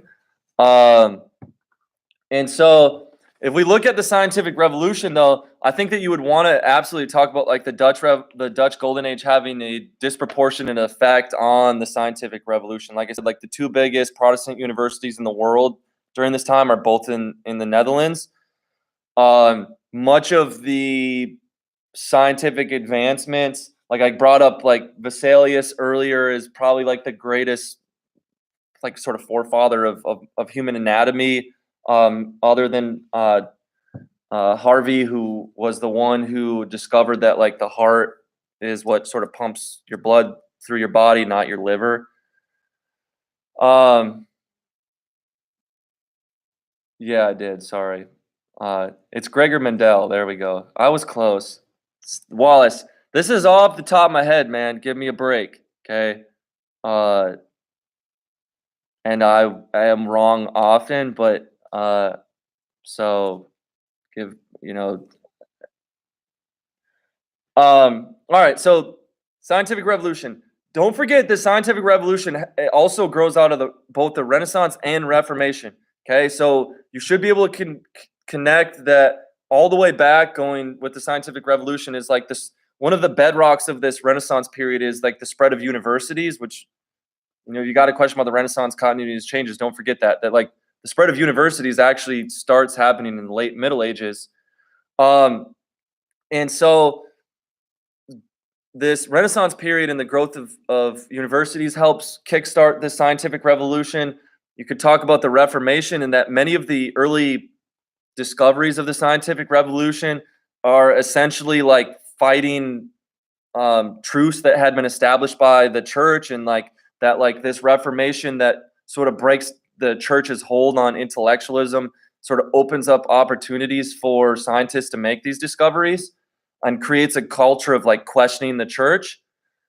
And then I think like you also would have to connect like the age of exploration to the scientific revolution. Okay, so that remember a lot of these like early discoveries or scientific advancements are essentially like helpful tools for exploring. So I mean, like one of the best examples of that would be like a magnetic compass, for example.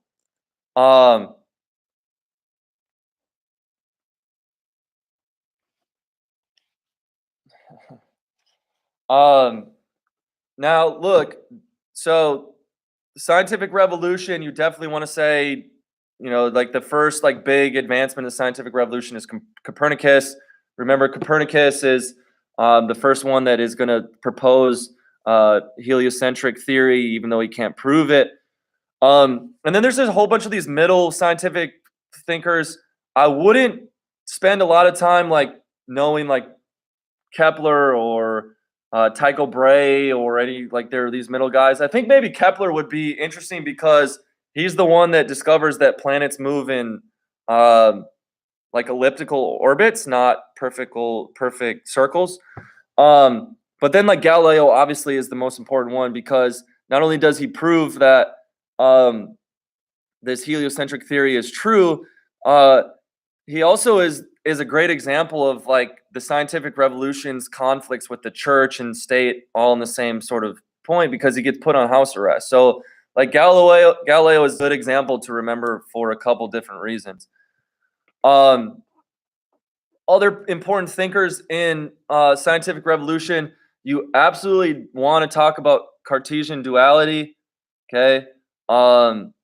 And remember that like that is really, really important because when Descartes starts to establish this sort of philosophical norm of the physical body and your spiritual body being separate, then that allows people to study this physical world in a way in which is going to be looking for answers that don't involve God causing everything to happen. So like if you just say that like earthquakes happen because God willed it to, then like you're, like if you just believe physical things happens because of God, then like that closes your mind off to understanding how the world works.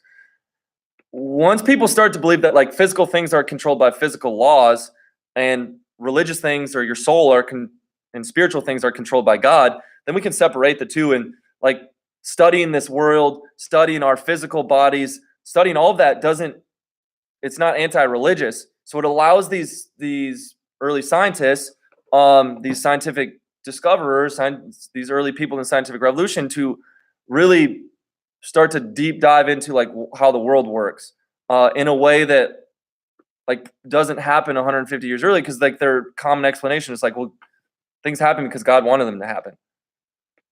I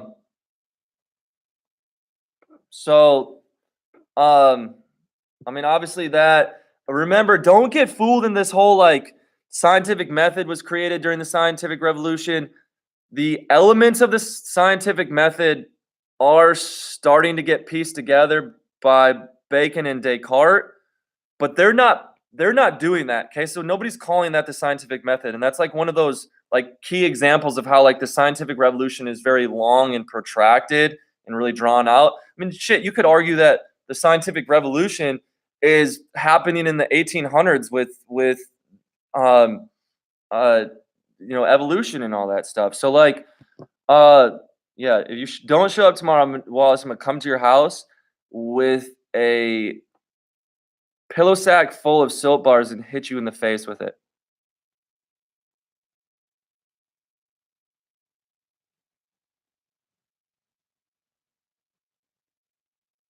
Gotcha. All right, multiple times. All right, that's a threat too. All right.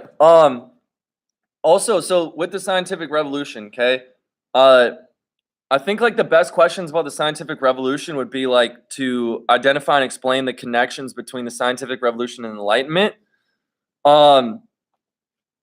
So you need to understand how both Newton, and we've talked about this like 100 times in my class. So if you can't do this and you're actually in my class, I feel sorry for you. If you're not in my class, please understand this. The biggest connectors between the scientific revolution and Enlightenment is Newton and Locke. Okay, so Newton is really important because obviously, like the whole laws of motion, law of or theory of gravity, whatever the hell it is. I don't is it gravitational theory and laws of motion?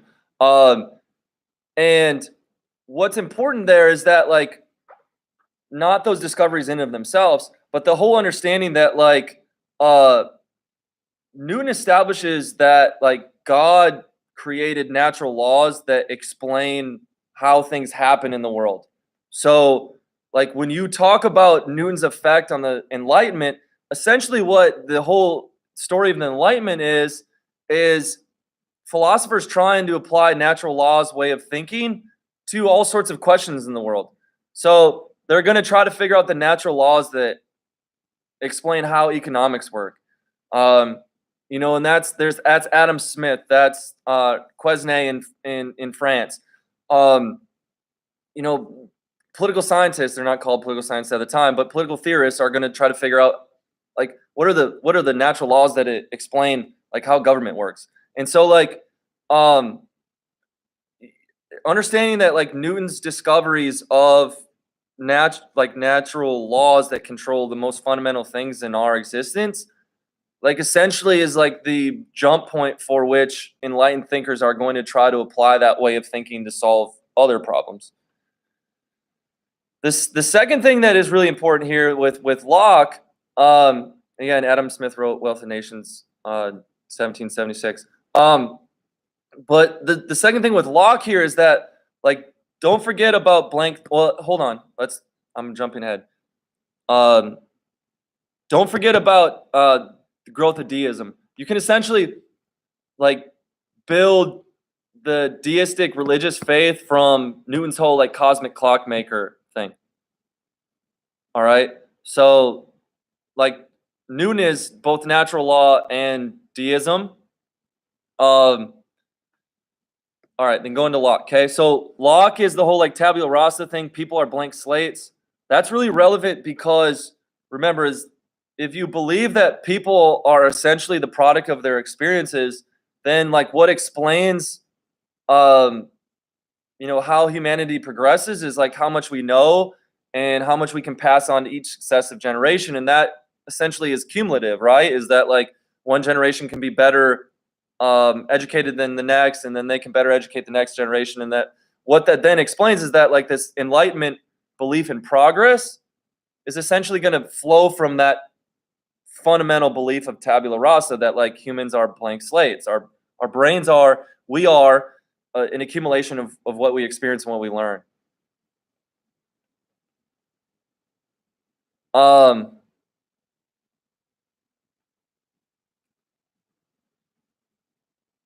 I'm not really sure what's happening in the mentions here. This is devolved quickly.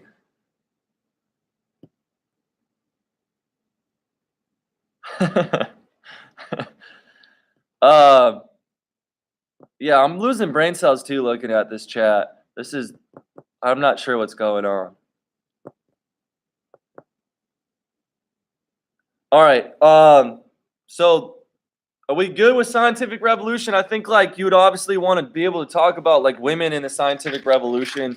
You would want to be able to mention like Cavendish and Winckelmann, those are two people that we talked about in class, and how like essentially like during the scientific revolution, kings start creating like scientific societies and scientific clubs, and they essentially become boys clubs, and they kick the girls out, and actually they never let the girls in, so they're not kicking them out. And so that is, and that may be an apt description of probably what's happening in this chat group. So don't forget that like College Board loves to ask question about women's rights and like changes to women, and like I think that would be a really good question of like talking about changes for women over the 16 and 1700s. You could talk about scientific revolution, and like the fact that women are making scientific discoveries shows the effects of like upper class families educating women, and yet like we're still talking about lower class families, like that women are not getting those opportunities.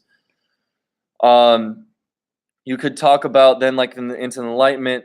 Someone said something about salons in this chat. Like you could talk about like that, like the way in which women tried to influence the Enlightenment starts with like salons and controlling these salons, and that's their kind of influence in. But then like even in the 1700s, you start talking about the agricultural revolution happening, and like the enclosure movements and the effects that like the putting out system has on women, and like the movement of women to cities. And so like that would be a wildly good question. Um, I mean, that I think would be a hard question, but I think that would be a really good question.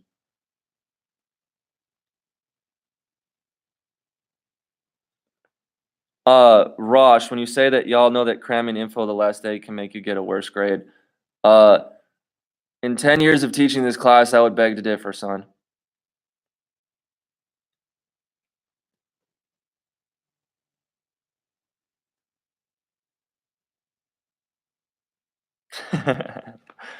He studied the brain. All right.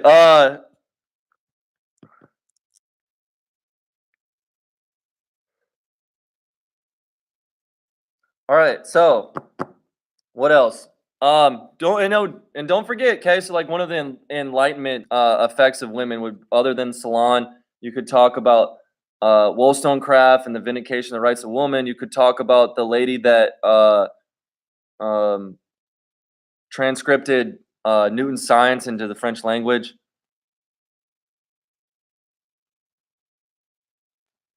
Analyze the extent to which cramming works, please. I know I'm not taking it personally. I think that obviously cramming is not the best method of studying, but when your only option left is either do nothing or cram, cram is the preferable option.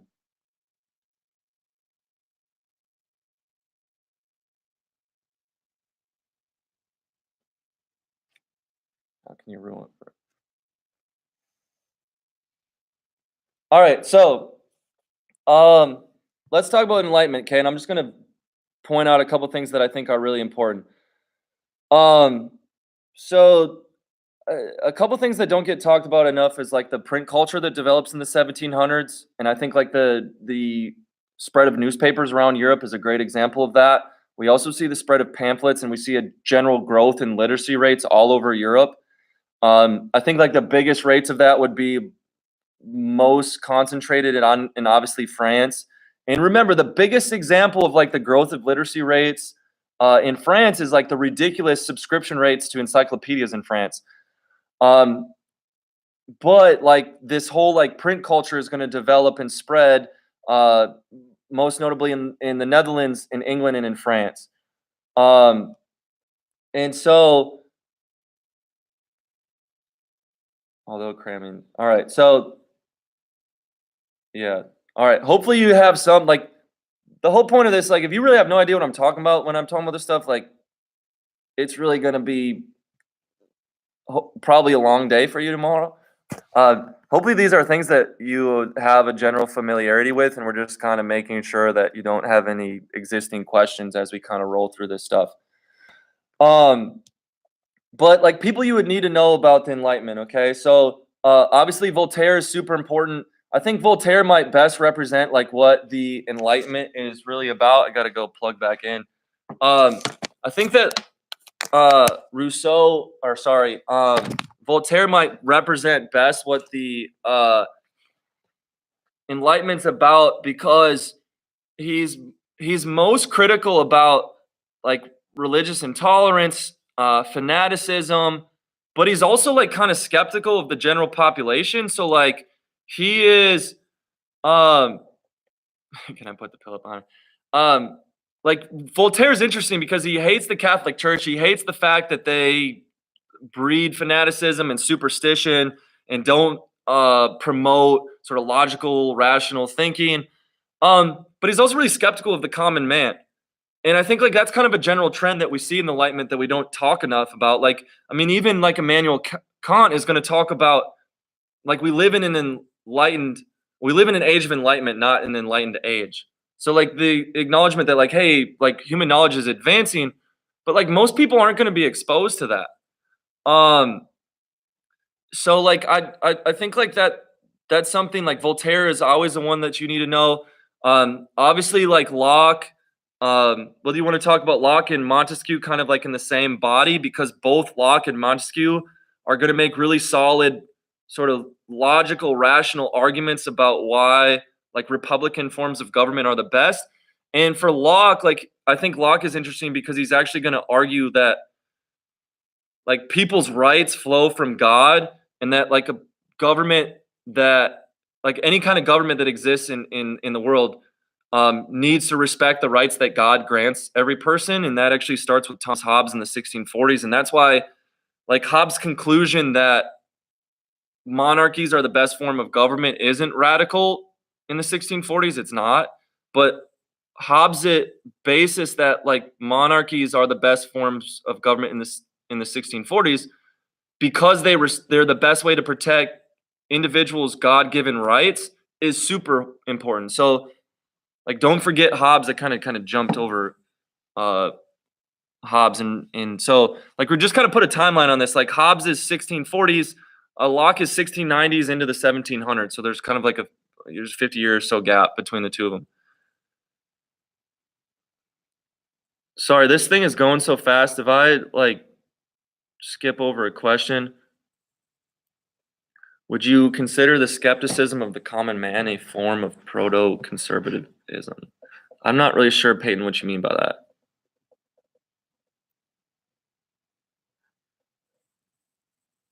Well, I said so, Peyton, if you can clarify that, I'll be happy to answer that question. I'm going to keep going with Enlightenment politics. So Montesquieu is a really relevant example because Montesquieu is the guy that comes with the whole idea of checks and balances. So that like you should create a government that has separation of powers, and then maybe is more of an a-push question, but I mean I think like that's kind of the bedrock of republicanism. You had said that the Enlightened thinkers were skeptical of common man. Well, I just think they're realists. Like the common man at that time wasn't being. I mean, I think like the first public schools were made in Prussia in like the early to mid 1700s, and so like I think they're being very realistic about like what the intellectual abilities of the common person was. Now, I think like that's one of the cool things about the 1700s is that the rates of people in population, specifically in France and Britain, that are able to process sort of complex ideas at the rates at which like you would need to be able to do that to understand these enlightened thinkers, like grows exponentially in the 1700s.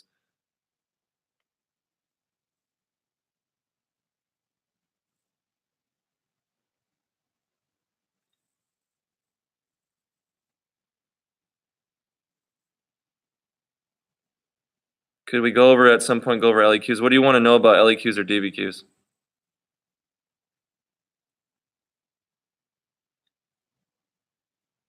I've kind of already mentioned this, but like, don't forget like women's contributions to Enlightenment. Whether you want to talk about salons, whether you want to talk about Mary Wollstonecraft, I think like those are really important.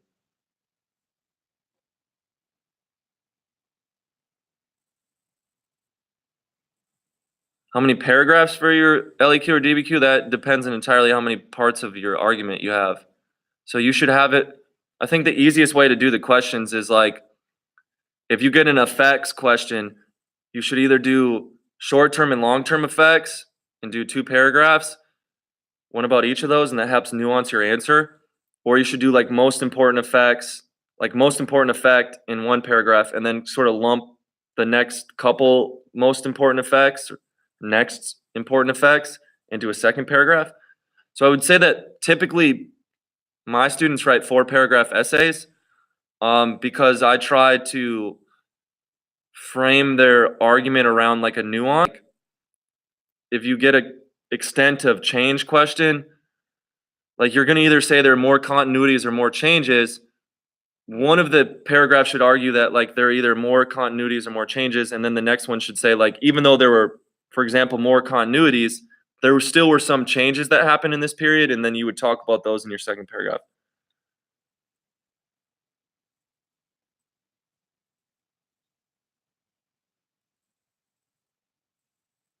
Do you put Vaseline on your eyebrows? No, I don't.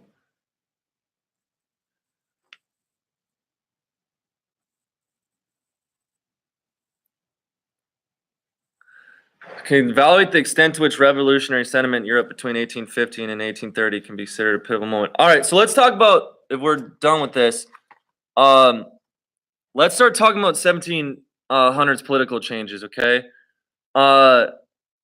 If you guys have any more questions about the I'm getting cleared off the concussion. So do you have any more questions about essay stuff? Well, a line of reasoning is just explaining your answer, right? So like you can't just say something is and just leave it as that. So like if they were like, for example, the last year's DBQ was like, was the 30 Years' War a religious or political war?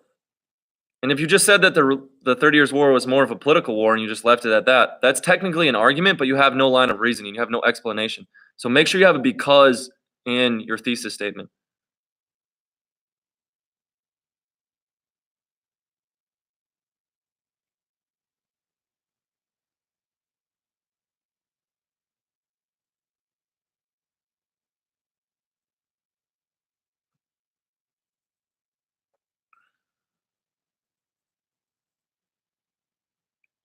What's the difference between a supporting and explaining a document?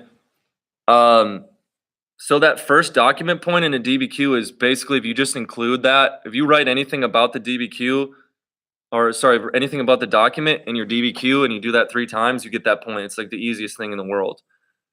The second point comes from being able to connect the use of the documents or like talking about the documents into an argument.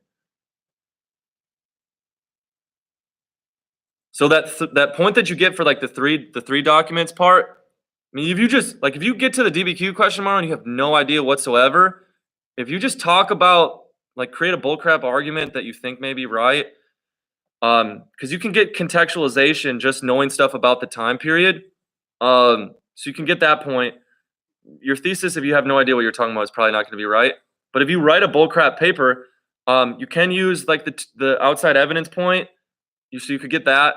You could also get the point for the 3 documents because really, if you write an essay where you just talk about 3 of the documents correctly and you just kind of say what they are, then you can get that point too.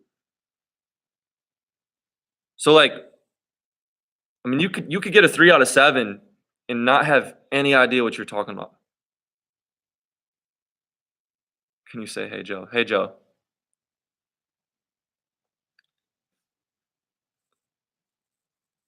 How many sentences do you recommend for each part of the SAQ? So I would always identify your answer in 1 sentence and then explain it in how many ever sentences you need. Because remember, it's always identify and explain. So, and I think making sure that you separate the two, make sure that you, because like most students will cut short on the explanation.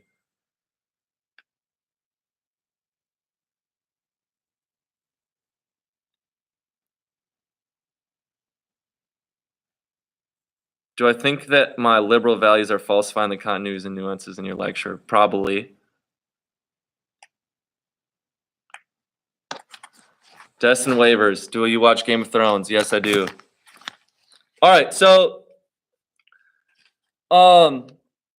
let's get to Enlightened Absolutists, okay? So in the 1700s, I think that you have a number of really important changes that happen, okay? So you would want to talk about the effects that Enlightenment has on absolutism. You would also want to talk about the effects that Enlightenment has on the growth of democratic governments, for example, England. And though that, like, we're not really going to start talking about political reforms until the 1800s, I mean, I think that you rightfully have to understand that, like, America is an English colony. And so, like, in some regard, that is European history at the time, and that like the effects of the arguments by American colonists for independence have effects on British political culture. Going back to the Enlightened Absolutists, you'd want to talk about obviously Frederick the Great, Joseph II, and Catherine the Great. We're in the 1700s right now. If you're not piecing this together, so Frederick the Great in Prussia, okay, and remember all of these, Frederick, Joseph, and Catherine are all going to do sort of versions of the same stuff, okay? So they're all going to emphasize education. They're going to emphasize development of schools, printing presses, growth of education, largely because I think that there's a realization by political leaders that the more educated your state is to an extent, that the better able your economy is going to be able to grow and you have more skilled laborers and like that. But if your country is more wealthy, you inherently are more powerful. They're also going to all in some way, shape, or form be religiously tolerant. They're going to be interested in creating some forms of like semi-constitutionalism where they're creating legal codes where like there's definite laws against things that require certain punishments. You could also talk about, like, for example, like the infusion of like the scientific revolution into the rule of these political leaders in the 1700s. For example, like Frederick the Great is the one that's going to emphasize potato cultivation in Prussia. So like, don't forget that. I think one of the things that you would want to be able to contrast with these three is, remember, Frederick the Great is going to fight a lot of wars in the early part of his rule that were largely successful. Now, I think that he gets saved in the 7 Years' War, because this is where we kind of made the joke that him and Peter III are probably homosexuals together. And I have no problem with that, but like, it is what it is. But like, you would want to then contrast that with like Joseph II, who does a lot of really radical reforms. I mean, the biggest one being that like Joseph II ends serfdom in Austria. The problem is that Joseph II only rules for about 10 years and before he dies, and so many of his reforms don't stick. And then Catherine the Great, who I think was really fascinated with French culture and French literature and all things French. But her biggest problem is that she's a woman at a time and in a place that isn't really receptive to a woman's rule. So she has to kind of do everything that she can to gain support from the nobles, especially after, remember, we talked about Pugachev's rebellion, where she really relied on the nobles to put down this huge peasant rebellion. And in return for that, Catherine basically turns all of her peasants into absolute slaves. And so she basically hands over the right to control peasants' life or death basically over to nobles in Russia.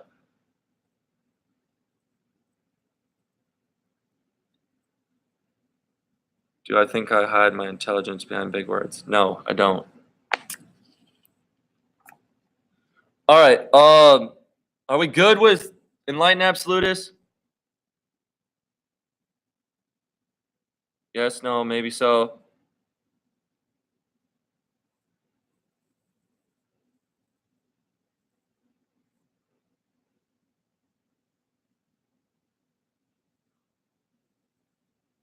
Okay. Thanks for responding. That means we're actually learning something, or at least you're paying attention a little bit. Not just trying to get girls' numbers or whatever you guys are doing. Can I repeat the question? All right. Moving on. Okay. So I would know the importance of the wars in the middle of 1700s for a couple reasons. Okay. The first one being the War of Austrian Succession. So remember, this is when Frederick the Great basically says, this whole what do I want to say? Gosh, I'm drawing a blank now. The pragmatic sanction. Sorry, I drew a blank there. So Frederick the Great is going to say that the pragmatic sanction, which technically gave Maria Theresa the right to control and rule over an undivided Holy Roman Empire, what was left of the Habsburg control of that. But what Frederick does is that he challenges this and basically says that like a woman can't control Prussian people, and he basically takes a big chunk of Austria, known as Silesia, and that happened to be the most resource-intensive part of northern Austria, and that really is important in this war of Austrian succession, because I think that explains a lot of like the different like divergent paths that Austria and Prussia are going to take from that moment on. So you would want to talk about that, like, yeah, the War of Austrian Succession is really important, like a turning point in German history, because I mean it sort of helps create that imbalance of power that is going to continue to grow between Prussia and Austria. No, so the Treaty of Utrecht is what ended the War of it was, yeah, so you're right, the War of Spanish Succession. We're talking about the War of Austrian Succession here.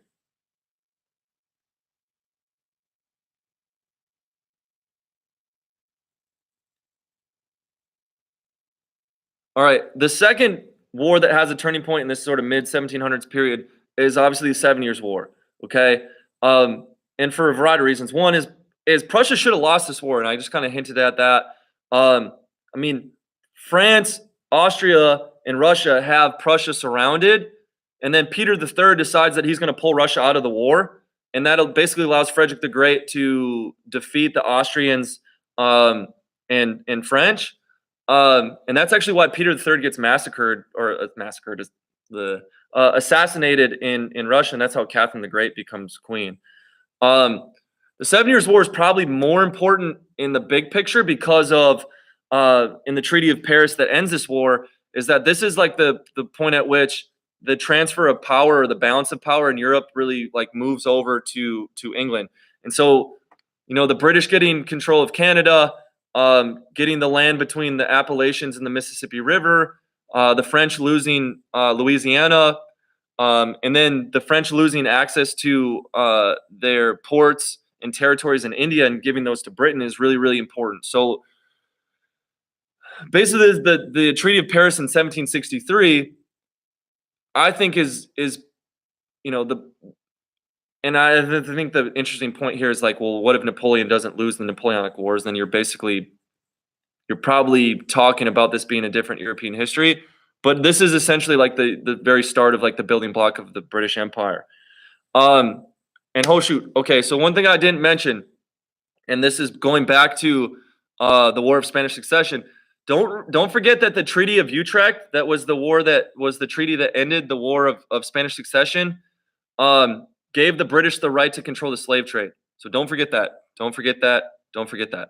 All right. So it's actually called the Asiento, like Asiento. Um, because in the roughly 100 years that the British are going to control the slave trade, they trade half the slaves that were ever moved around the world.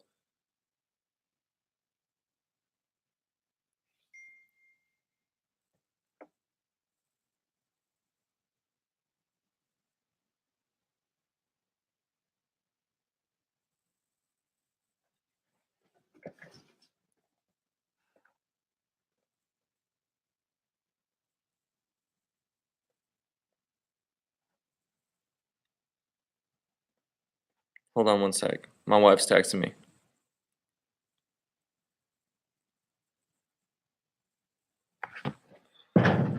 All right, so let's make a mega coup and play it together. All right, moving on.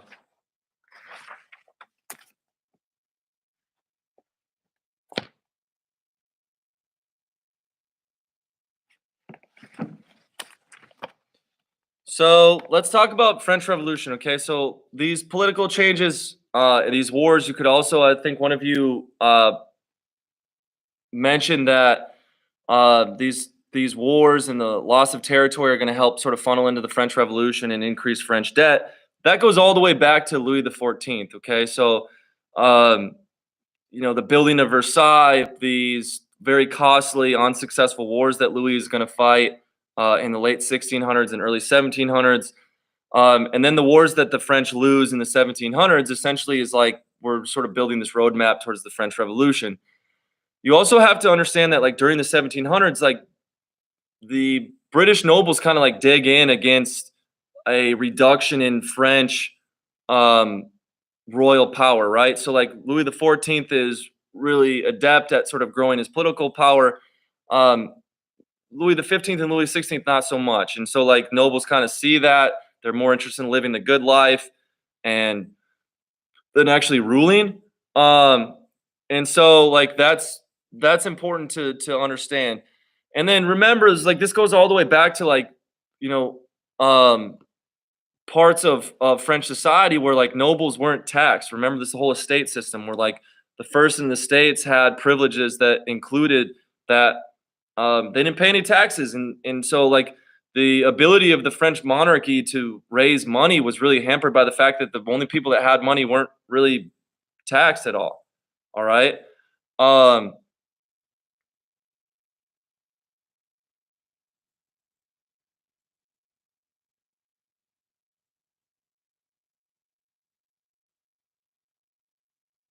all right. Sorry, she.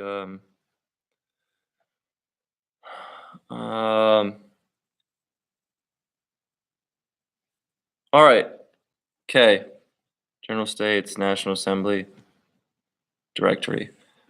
All right. So French Revolution. Okay. Yeah. So the biggest thing here, I don't necessarily know if you would get. So I think a lot of people spend a lot of time on like understanding the evolution of the French Revolution.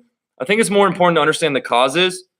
Um, and I think it's even more important to understand like how it's more important to understand causes and effects, and even more important how those causes and effects maybe relate to the Russian Revolution than it is to like understand like the detailed process by which like the French Revolution evolves.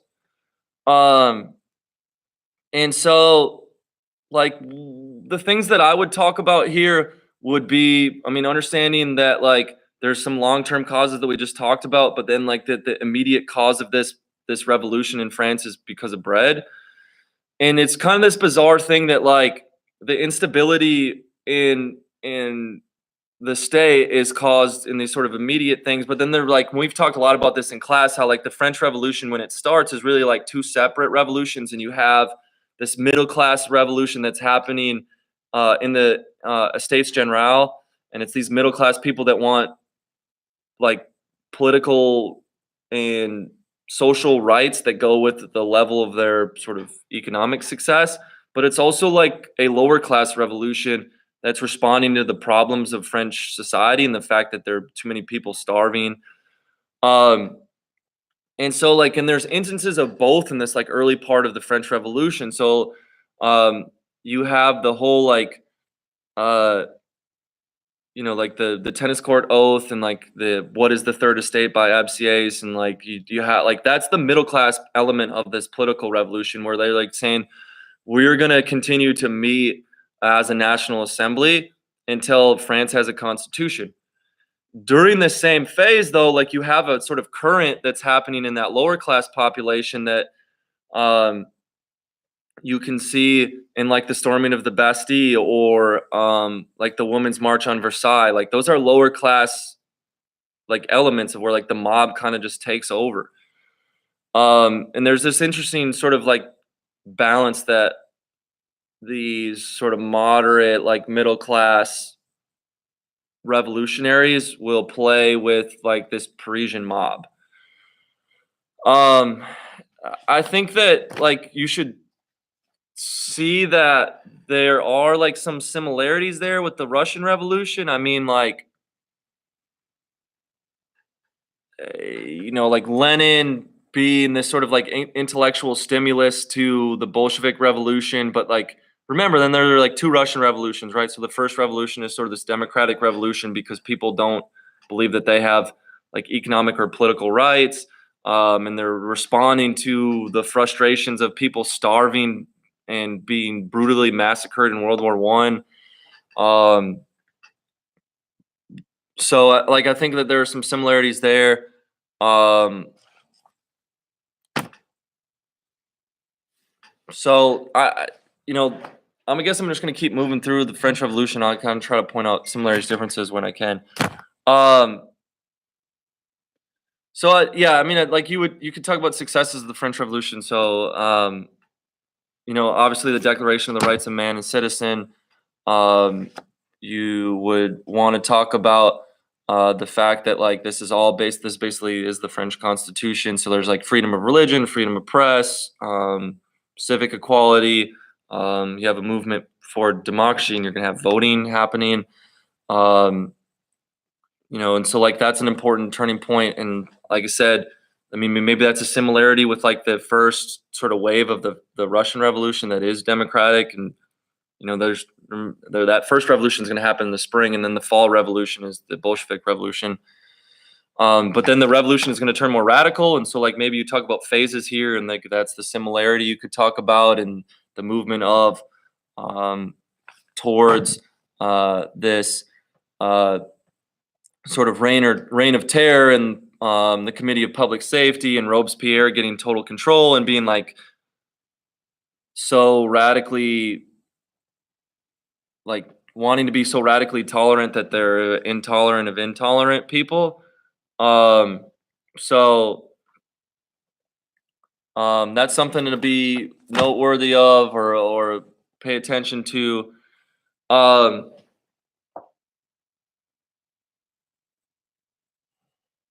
all right.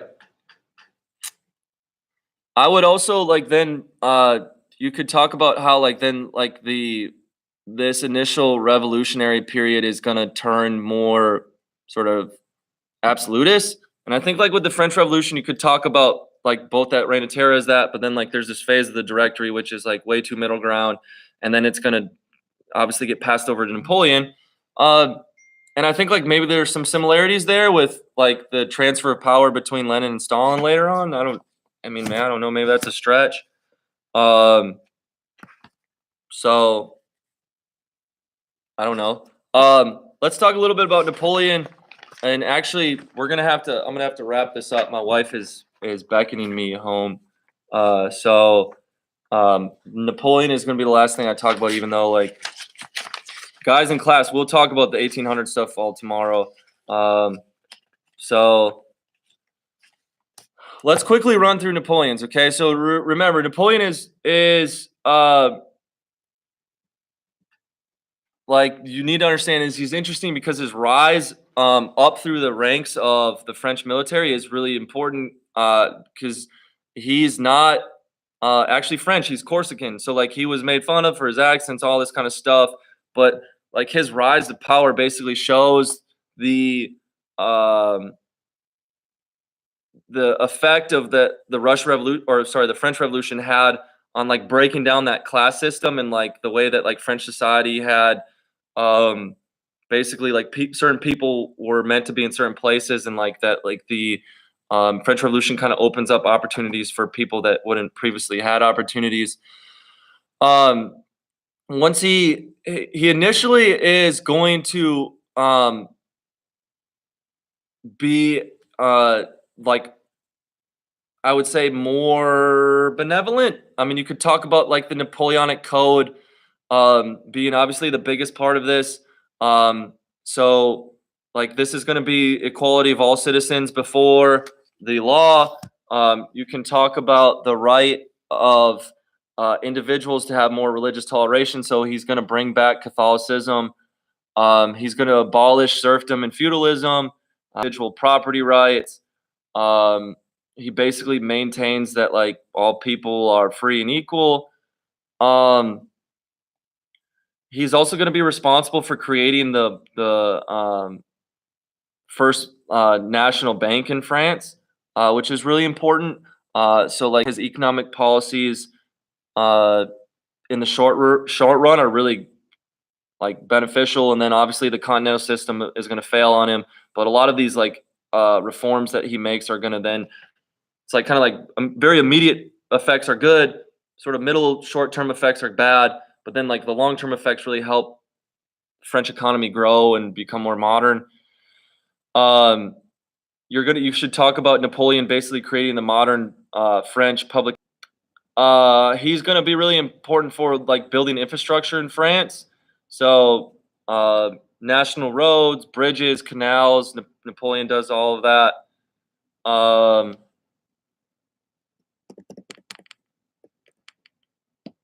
I don't know what else I want to say about Napoleon. Obviously, you would want to talk about Napoleon's domination of Europe and the fact that, like, for all the good things that Napoleon does with like spreading the Napoleonic Code to other parts of Europe and bringing more enlightened rule to the rest of Europe, I think one of the downfalls of Napoleon's reign is that like he practiced nepotism. So I think it's his brother that he puts in charge in Spain. Uh, and then obviously that causes a Spanish revolt against his brother's rule, and that's like remember, don't forget that that's a famous romantic painting. Is uh, that's from Goya. Is what do we say? That's like the 5th of May or the 3rd of May or whatever that is. And that's the name of the painting. Is like the French soldiers massacring Spanish nationalists. Um,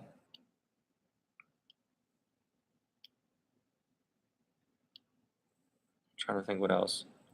Uh, you could tie Napoleon to German unification because you could talk about like Napoleon creates the Confederation of the Rhine, which helps bring German states together. And then obviously the continental system, which you could tie the continental system obviously is like the downfall of Napoleon, because the reason that Napoleon invades Russia in the winter is that he figures out that they had been breaking the continental system. The continental system is also really important because it helps Britain industrialize. It also helps create the War of 1812 in American history, which we'll talk about next year. Yeah, the Zollverein is 1834 though. So like the first big step towards German unification is the Confederation of Rhine, which takes Germany from being like 300 independent states down to 15.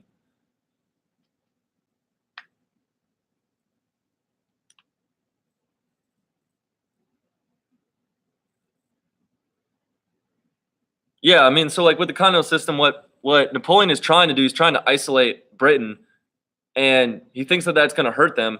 Which in the short run, it does kind of hurt them, but it's kind of like, so I don't know how many of you have taken a push before, but like Jefferson creates the Embargo Act in 1808, which basically makes America more self-reliant, and initially has a really bad effect on the economy, but because the economy has to become more reliant, sort of very quickly starts to be a positive thing.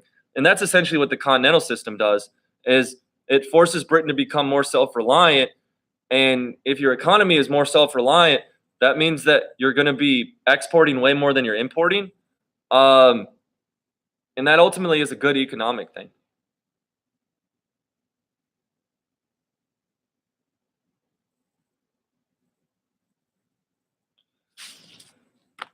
All right, so yeah, that's what I just talked about. I gotta go. Okay, so look, one of the things that I think is a high probability question tomorrow is like industrial revolution stuff, and I don't know how they would ask that because there's so many different ways that you could ask that question. So like you could connect like talk about causes of industrial revolution, and you could like it could tie the agricultural revolution to that. Putting out system, cottage industries, that stuff. You could also, I think what's probably maybe more likely is trying to figure out a way that you discuss how the industrial revolution is really responsible for causing social and political changes in the 1800s. And the reason I bring that up now when we talk about Napoleon is that, like, if you were going to nuance that question or nuance your answer to that question, you would want to make sure that you talk about how, like, basically these changes in the 1800s are going to all flow from industrialization and the effects of Napoleon and the French Revolution.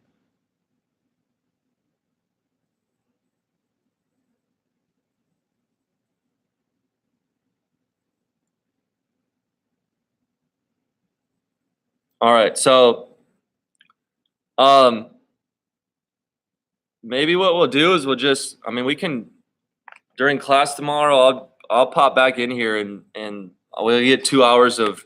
I mean, in 2 hours we'll basically be able to run through from 1800 to creation of the EU. At least we're gonna try. My guys that are in class, remember 7:30 tomorrow morning we'll start, and then we'll get 2 hours to try to get any kind of last questions in. One of the things that I would make sure you do tonight, if there's something that comes up that you have specific questions about, please bring them to class tomorrow, okay? So I'm going to really hit home on the things that I think are high probability questions that we kind of talked about in class today, which definitely study those. If in doing that you have specific questions, write them down. Make sure you bring that to class tomorrow, and I'll do my best to try to make sure we clear anything up.